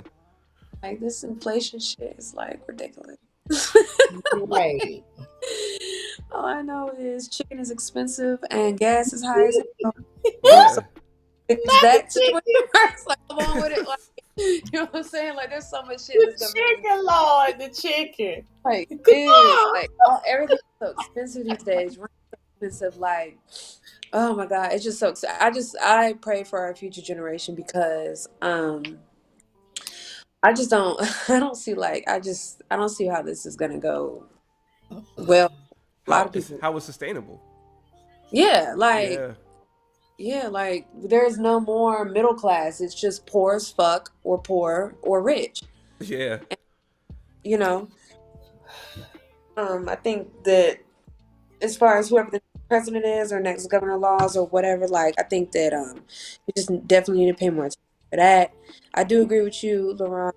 We do need to stick more trouble. But I feel like sometimes but on the flip side, though, isn't that everybody sticking together because it doesn't matter what you do as long as you're black, we're going to root for you? No. Like, if you think about it, you don't think so? No, like I said about the lady, Winsome Sears. She's black. We're not rooting for her. Who? See? Oh. The lieutenant governor. The lieutenant governor from Virginia, that's the first black woman that's a lieutenant governor. We're not rooting for her because she's Republican. I mean, but is that really like a black thing, or is that like a PR Is thing? that like a Because local thing? You know what I mean? like, who knows that? Like you said, like people don't know that. All So right, is but that now you know that the new governor of not the new mayor of New York, right? That's not local. He's a black man. so? Then that's a PR thing. Yeah, but shouldn't we like so now it's black media like MSNBC, CNN, or like somebody like Roland Martin that's suppressing this content because they don't want you to know that there's a black woman that came out that became lieutenant governor, but she's Republican. So they're going to suppress to say that she's Republican because they're not for her thing. So whatever. So then, how do you? How do you? How do you make those significant things like that tribal? I think it's teaching the youth. I think the older ones are already too old and they already stuck in their ways. I think it's more about teaching the next generation to be tribal. I don't think it's going to be in our lifetime that we're going to see the benefits of us being tribal. I mean, but still, how do you make it tribal? Or is that the beauty and the importance of having platforms such as Broken Traditions and all of the other pages on Instagram and Facebook that are like black promoting businesses like that? You know what I'm saying? Like, that's the importance of having those. It's hard. But at the same time, like, So like my page promoting black businesses. I got suppressed. I got shadow banned like crazy. so then that means we need our own platforms like Fanbase with Yeah. Isaac Hayes Jr. Sorry. The third. The third. But we do have our own platforms, but we so comfortable to go to YouTube, Instagram, Facebook, Twitter, because we so comfortable with it. They have a bigger budget, they have easier ways of using the content, they have ways of growing, they have ways of monetizing quicker. It's just And inclusion. Yeah. Inclusion. A lot of black people still want to be included in that world. The last time we had a platform that was us was Black Planet that we rock with. Tribal starts with finding the best education possible, but at the same time, we have to educate ourselves.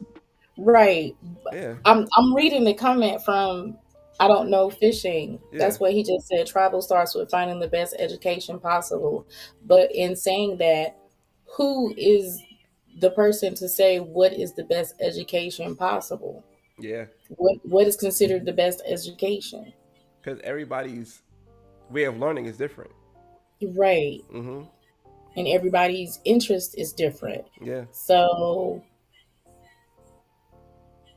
there's a lot to. Yeah, there's not no one right answer on It's not. how to figure It's it never out. going to be either, Mm-mm. in my opinion. I think our issue is we were brought here, we didn't come here. So people who come here already have a understanding of who to go to for stuff. We don't. Mm-hmm. You know what I'm saying? I think we're taught to act like white people, and we just take what white people do. We don't. Everybody else have taught that the way to act they want to act. Like, I think we taught to act like white people. But but in what way? Because some things are not a black or white thing. It just is. All right, I think we taught to act like white people as far as, like, say for instance, people like, I want to put my kid in the best school. They put their kid in a all white school, right? Mm-hmm. Thinking that's the best situation for that kid. Now that kid is isolated by himself, being somebody different than everybody else. Now, what is that kid going through mentally? Just because you think that's the best school. And we all know people who feel like going to a white school is the best school. Or I don't think. You don't know anybody like that? No, I'm saying I don't think that. I don't think that going to an all white school is the best solution. No, it's not. But people think like that. Yeah, you're right. People think like that. People do that. Let me get this job, work this job for this white person, not let me work with this black person, try to build up their thing. Let me just get this job, don't worry about them. Let me move into this white neighborhood. Let me do all these things that white people are doing. That's all it is. They have the best drugs, Sean. Yes, they do. They have the best drugs. Well, the government supplies that too. So he said everybody's trying to be us except us. That is true. Yeah. We don't have we don't have no real identity. We do. We just don't know. So you don't know what this. If you don't know your identity, you don't have it. Right. Like that's why I leave on my my profile bio the different flags. That's my lineage. That's my heritage. I know that. But that's like I'm like what, like less than 1% of the black population that knows that about themselves. Yeah. So then when they come across somebody like me, they be like, she cool, but she'll know it all. Because I know who the fuck I am. What you mad at me for knowing that for? Because it's intimidating. Like, and I can tell you what to do and who to go to find out, or at least tell you what I did to find out. But like, you mad at me for knowing my lineage and my heritage and being proud of that. I'm proud of that because I recognize all of that within myself and within my family. I recognize different traits from those regions, those countries, those tribes. So it's like, how you mad about that? But then be like, black people, we don't do this. Black people, we don't do that. But you mad at me? You got a problem with me? You call me a know-it-all, like in a negative way. Like it's so many programs. It's so many subconscious programs that are running subconsciously. Yeah. Within the population. Like you said, it is a lot to unpack. It is a whole lot to unpack. Like Kansas does it. Who is I don't know fishing because he is hilarious. I was like, Kansas doesn't have any good drugs. Let me tell you why they don't have no good drugs, because they're not located on the water. Anybody who knows anything about drugs, okay, let me shut up because they might be watching. I'm sorry.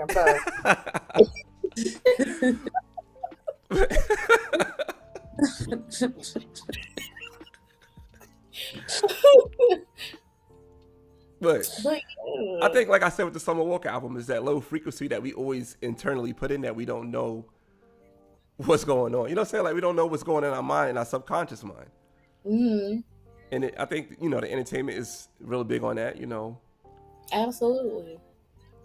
That's why I try to embed like multiple messages within my songs that, although I'm talking about like negative things that occurred in my life or someone else's life, I try to like put some metaphysical things in there that make people say, wait a minute, what's that? Let me see what that is. And then it triggers them to look into something else that actually like deters something in their life that may be negative and turn it into a positive. Yeah. And but which music like that needs to be out there more because it stimulates the mind more. It's not like just, like you said, chant music. It's not like that. Right. Yeah. Because I will tell anybody, like, I believe in like turning a negative into a positive, turning your pain into a paycheck and then into a passion. Like, people try to get into arguments with me all the time. Because I mean, I comment on your page. Like, you know me. Like, you know what I'm saying? Like, we think. We have like real conversations about stuff. But when you talk like we do on some of these other people's pages, the people who don't think, they be offended. Yeah. So then they try to pick a fight with you. And then I just be like, okay, mind flip. Go ahead. Say everything you want to say because I'm gonna take this and put it into a song. What's your legal name so I can put your name on the credits and you can get a royalty check when it starts to turn over? Then they like, oh, whoa, like wait a minute, you getting too deep. No, like that's me. I'm gonna flip this because what you're not gonna do is pull me down to that negative energy, that low vibrational energy like that. Yep. That's why I just like, you know, for me putting content out, sometimes I have to take a break. It's too much to take in. Right. I take a break, like, all right, no internet for a few days. Like, I turn my computer off for work, my personal laptop, turn everything off. Just like read, chill, go hike, maybe go ride my bike, go running. I just have to do something else to decompress all this because it's a lot. Right. It is a lot. Maybe go to the casino and gamble, even though it's another thing. The casino. I'm not on my phone though. I'm just, you know, talking to people at the blackjack table. That's all.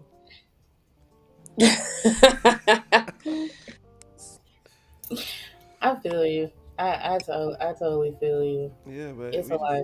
It's a lot. Like I said, the tribalism. We fight for stupid stuff. Like Kanye said in an interview, he said, "We own the N-word and braids. Like we could control who got braids and say you can't rock braids, or we could control who can say the N-word and who can't say it.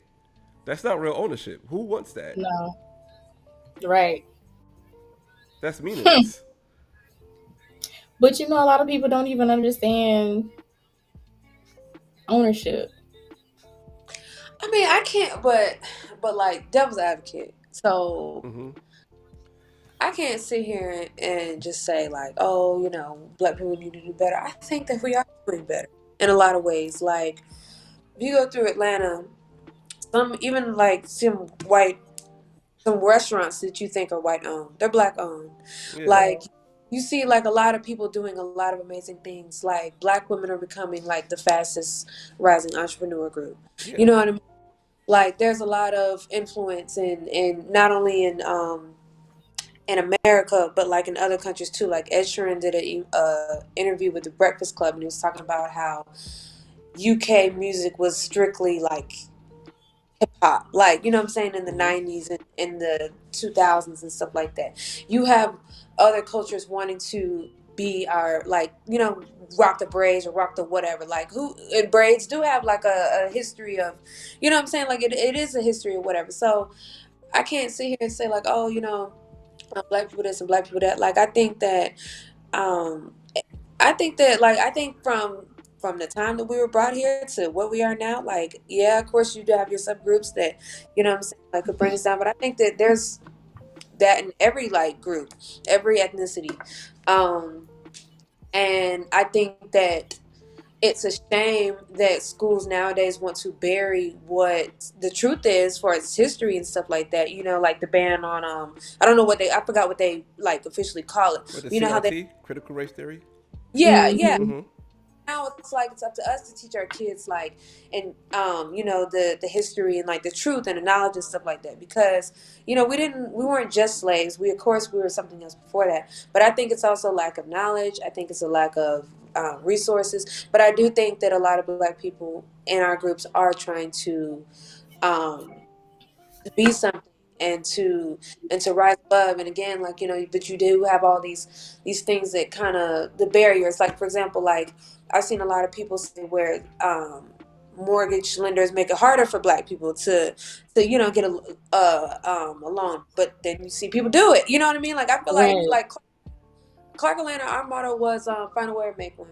Take it however you want. But like, you know, I feel like black people have always found a way. We make one. You know, so that's just my stance. Like I'm proud of us, and no, I'm proud of us too. That's why I moved to Atlanta, because I see the difference between New York and Atlanta, and people here love working with each other. Yeah, people love it. Well, I don't know about your experiences, but people love working with me. That's why I like it here. I like it here. It's very I don't know. It feel like it's more did it. Like when I went to Miami, like the top of the year, this one girl, she was just like, yeah, like when you go to Atlanta, Atlanta can be shicey. Like, let's not get it twisted. Yeah, all shicey, but like just the connection and like how you know somebody that I know somebody, you know somebody. It's like, you know, that shit together. And then you have people like Pinky Cole, like who owns Bar Vegan and all the slutty vegans and stuff like that. People turn out for her. You know what I mean? Like we've all turned out for her. So like I'm proud of us. I'm proud to be Black, and especially this is coming from somebody who's been to white school most of their life. I get why people say like, oh, you know, they think that going to white schools is better. But talking to some of my friends who did go to Black schools, and I don't want to sound any type of way, but like when I tell them about like what we learned and stuff like that, and they're like, oh, we didn't learn. Like I think it's just a systematic thing, and necessarily like the whiteness is just the resources are better.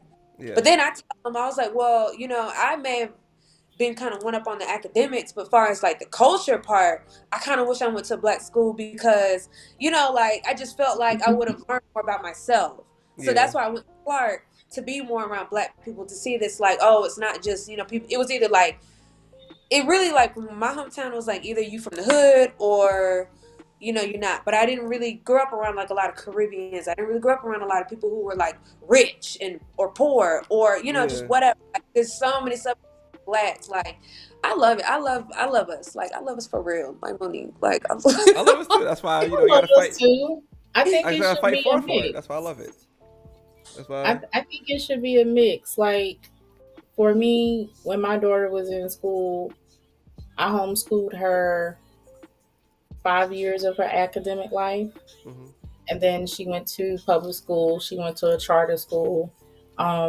She finished high school at Tucker.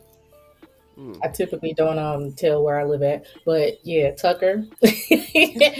And Tucker is like known for being like one of those higher up schools in DeKalb County. They have a lot of programs and resources for the students because the community is so diverse.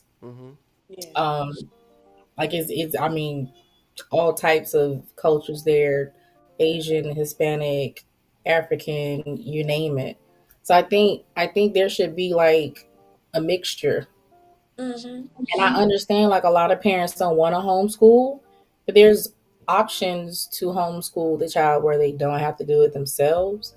But I think they need that mixture so they can have that experience. Like you were saying, you went to mostly white schools and then you chose to go to Clark Atlanta so you could have that side too. Because like for me growing up, I'm from the country. Macon is country. Like what it looks like now is not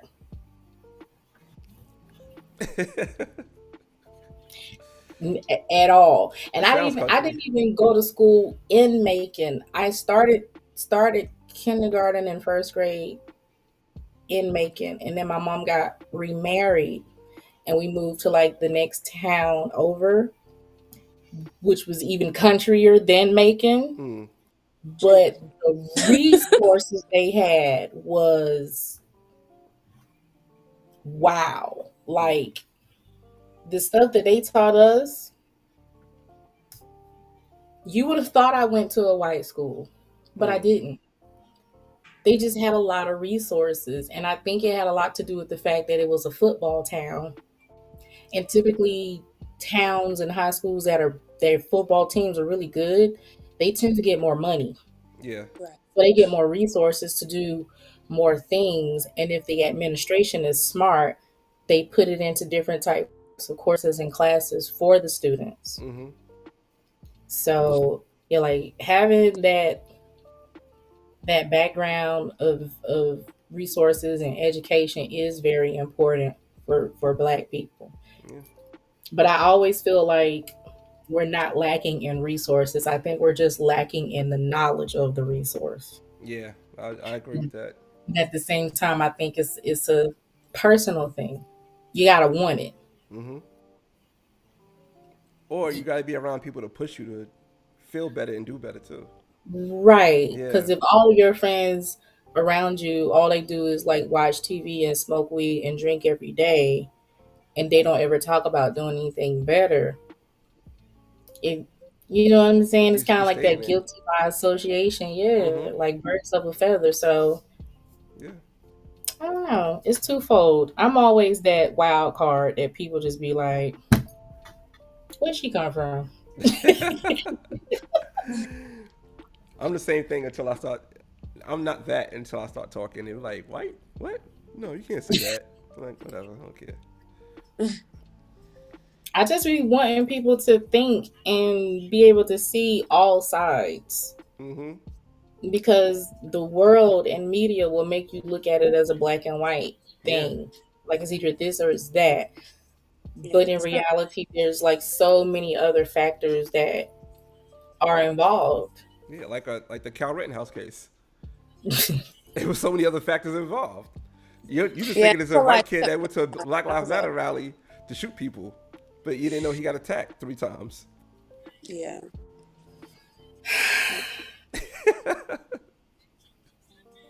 Sorry to bring it back full circle. Well, y'all, I have to pack. I thought you were leaving. Yeah. But I didn't want to cut y'all off, but I really got to pack. All right, I see you looking at the clock. All right, thank you so much for coming on. Thank y'all so much. All right, Nubia, I want to hear something, Nubia. Okay.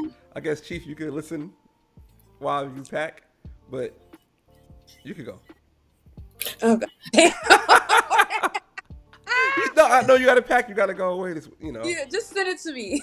All right. I'll send it to you. Okay. All right. Bye, y'all. It's nice meeting you. Nice meeting you. Bye. All right. So you say you didn't see the show from the beginning, right? No. All right. It was this video I was showing of this dance. It's oh God. It's called a Let's Go Brandon dance. You heard about that? No. All right. So you know what Let's Go Brandon means? I'm afraid to ask. Okay. So there was a chant that was going on at a NASCAR race called Fuck Joe Biden, right? Okay. And after the NASCAR guy won the race, his name was Brandon Brown. So the interviewer was like, how you feel after you won? He said, I feel great. And she says, you hear the crowd, they chanting your name. They was really saying fuck Joe Biden, but the lady trying to clean it up for the TV. And she said, let's go Brandon. So now let's go Brandon became code for fuck Joe Biden, right?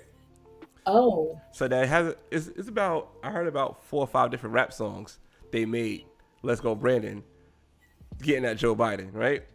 So now this one guy took it to the next level. He made a dance. So I want to show you the dance. Oh God. So I played this earlier, so we're going to finish the show with the dance because this is like stuck in my head. Oh God. You ready? Yeah. All right, let me pull this up. Hold on.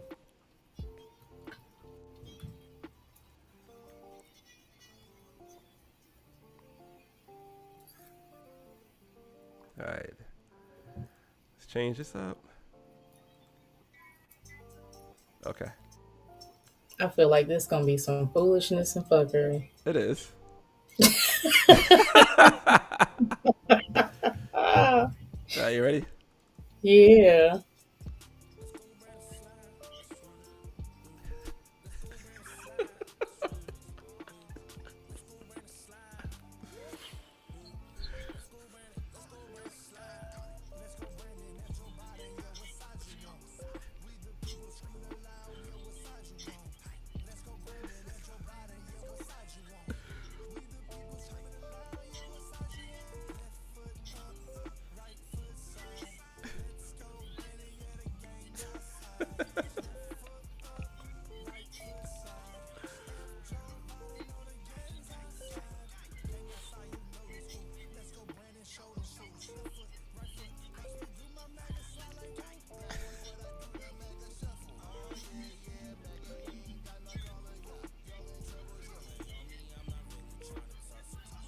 I can't.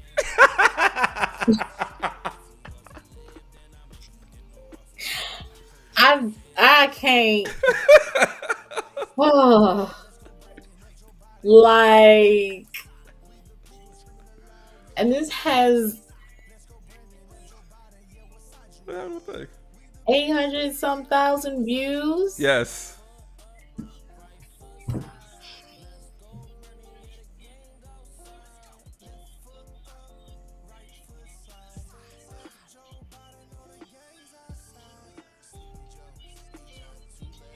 I'm surprised this hasn't been like taken down. Yeah. Because if they know that that's code for that, like, I'm surprised they haven't like flagged it for like hate speech or that kind of thing. Because Hold on, you heard that part? no, He said, first of all, he said I'm playing with Dracos. So he had a gun talking about fuck the president, right? right? I saw the gun. And they blurred it out. They Like that's blurred it what out. I'm saying. Like, Yeah, but now it's another part I want you to hear. Hold on. oh my god. Listen.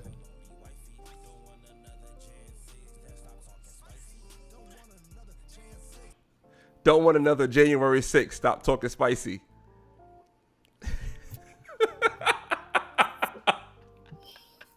They don't know. Oh my god. Okay. So where are these people out of? Where are they from? I think they Florida. Look, it's like Florida. Cause they wild. The MC Search gets the gas face for being in this. What does that mean?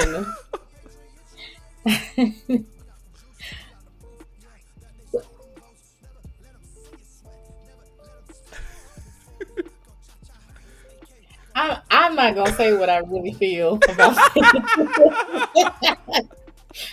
I mean, the amount of money that they put into this. I know they put at least 5 stacks into this. At least. All right. At least. It's one more since I got you here. So now, man.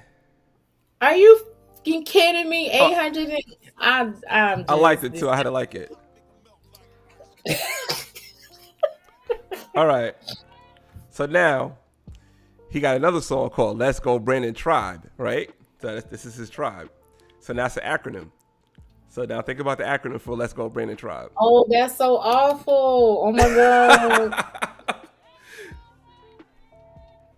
Listen.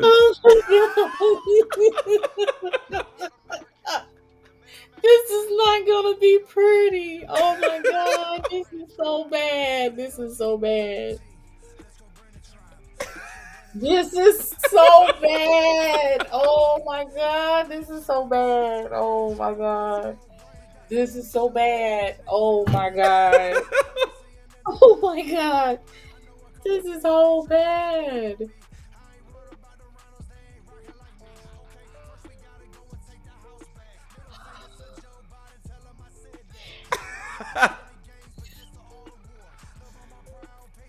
I gotta give props where props are due.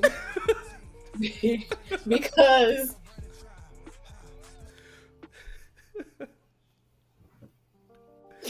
the marketing on it is genius. Yes, the like LGBT. it's not a lot of work they're gonna have to do because of what they're utilizing to do it. Yeah.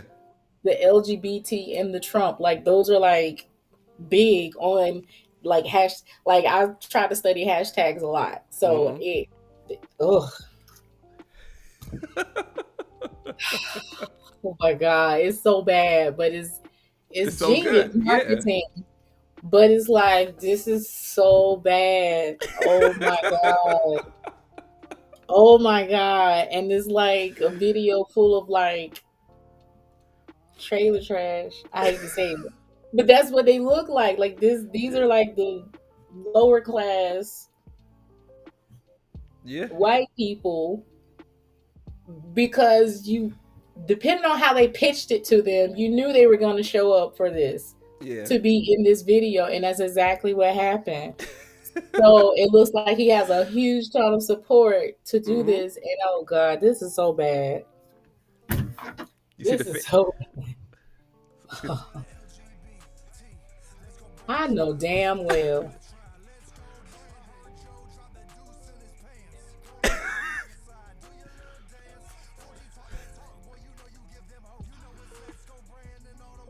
And then they got somebody looking like Jermaine in the Michael Jackson beanie jacket. They painted somebody's truck. They put too much money into this. Oh my God. They gotta be dope dealers. They gotta be drug dealers. They gotta be. They got to be drug dealers. Because who puts that amount of money into a video like that if they're not already like? He had another one too. Oh, But I think we should leave it at that. He had a few. like this is a good punch. Like, what in the world? It was like a fun other one that he had that had me crying. Let's go, Brandon Tribe. I'll keep sharing it because it's so like goofy or so stupid or so like gut punching. Like you can't believe it, and you just keep sharing it, and that's how it gets. Yeah. Notoriety, like Forgiato blow. What the hell does that even mean? Forgiato blow. This is the other one I like. Really? Where is the print shop that made that flag?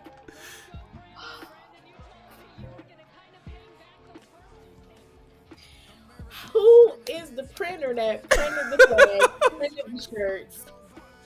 Cause they made money. They made money. Look at this. Look at this.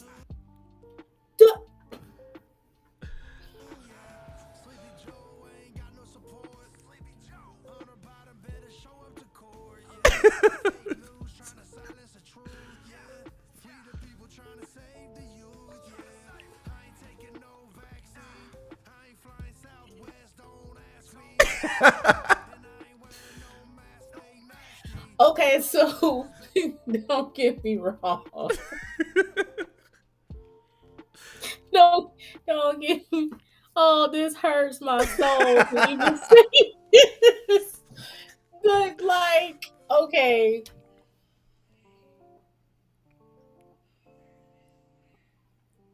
This is dangerous. This is dangerous. This is dangerous. Like, you see the views? You see how many views? Yes, 2 million views. This is dangerous. Just since October 18th, it hasn't even been a month. This is dangerous for him because when he really starts to make the kind of music that he really wants to make, this is dangerous. This is one of those situations that could turn into like the situation of Travis Scott with his concerts, like the crowd being unruly and stuff like that. Yeah. And granted, he's saying a lot of things that a lot of people feel on either side of the fence. Yeah. But more white people aren't afraid to get out there publicly and, you know what I'm saying, like voice it and show it, versus black people, like, we're gonna be like, yo, that shit wild. Like, yeah, yo, I fucks with you, homie, but nah, I ain't finna be in that video with you like that, dog. Nah, I can't let you know what I'm saying. Yeah. That's how black people be like, wait a minute, nah, I ain't finna do that. But I want to address his comment. He said, "Laugh if you want, rhymes. You saw them walking down the block, you won't be on alert." Listen, right? This is my brother that said this. I've been to a lot of white towns where I've seen this before, and I was cool with it. I mean, no, I get what he's saying. Like at first glance, like if you just riding down the street 45 miles an hour, you rolling and you see some, wait, fuck Biden, what is happening? Let me get the fuck out of Dodge. Like, no, yeah, honestly, this is how I am, and I got people around me that hates this. If I see somebody says, fuck Biden, I'm joining in. I'm like, I'm with you. I rock with you. I feel the same way. I feel that way, but it's like, I'm not finna stop my car and get out the car and be like, let me see what y'all doing, because... No, I just beat the horn like, yeah, I'm with you. That's it.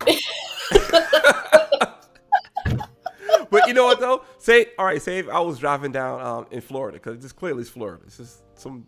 They got some wild boys in Florida. I said it's Pensacola. Say you driving down the street, you see this. I beat the horn. They were like, yeah, F. Joe Biden. I might make it. If I see a camera, I might make a U-turn and be that black guy with the Billie Jean jacket. And I'll be part of the video. I'll be that one. He need one black guy. I could be that. I don't mind, because I hate Joe Biden too. I mean, they had a black guy. He just was high yellow. It's one part of the video I want you to see. Hold on. All right, this is it right here. You see his shirt?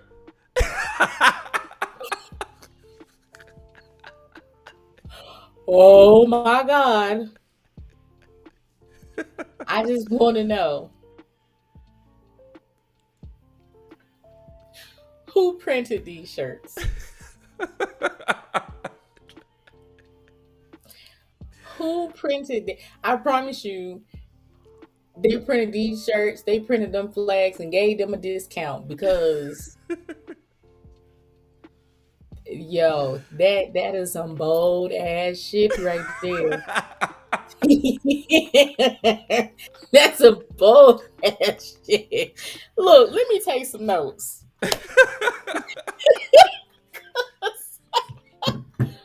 Oh, that's some bold ass shit. Okay. All right then.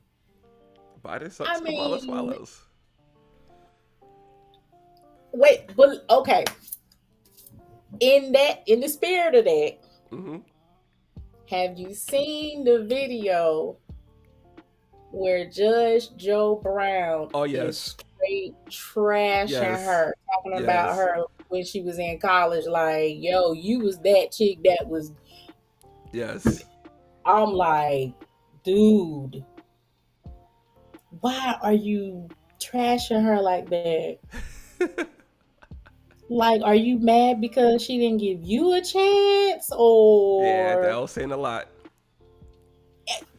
Cause he kept just going and going. It was like 30 minutes worth of him like going like story for story for story about different stuff that he knew about her, just being like the campus slut. And I'm just like,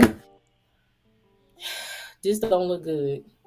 It worked out. Cause it's like, right, like, dude, you too old to be doing that. Like, come on now.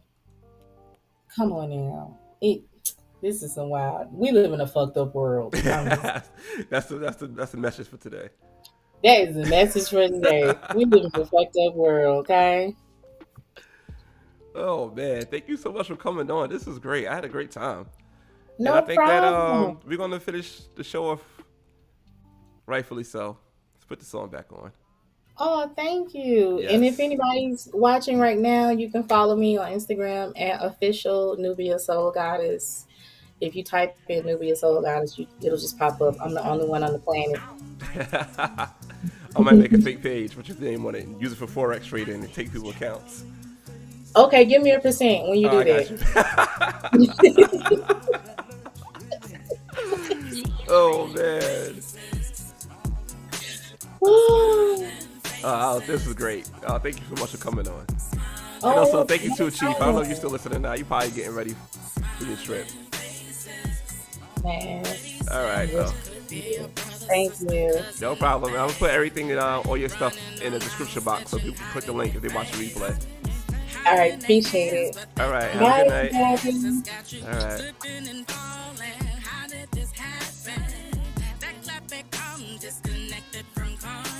All right, so that's it, man. So there you have it. That's a nice show. Thank you for everybody who watched. Thank you for the chats, for the likes. You know how it works. You like the likes. If you watch the replay, thank you for watching the replay as well. But all right, man. Thank you guys for tuning in. Have a good night, and until next time, peace.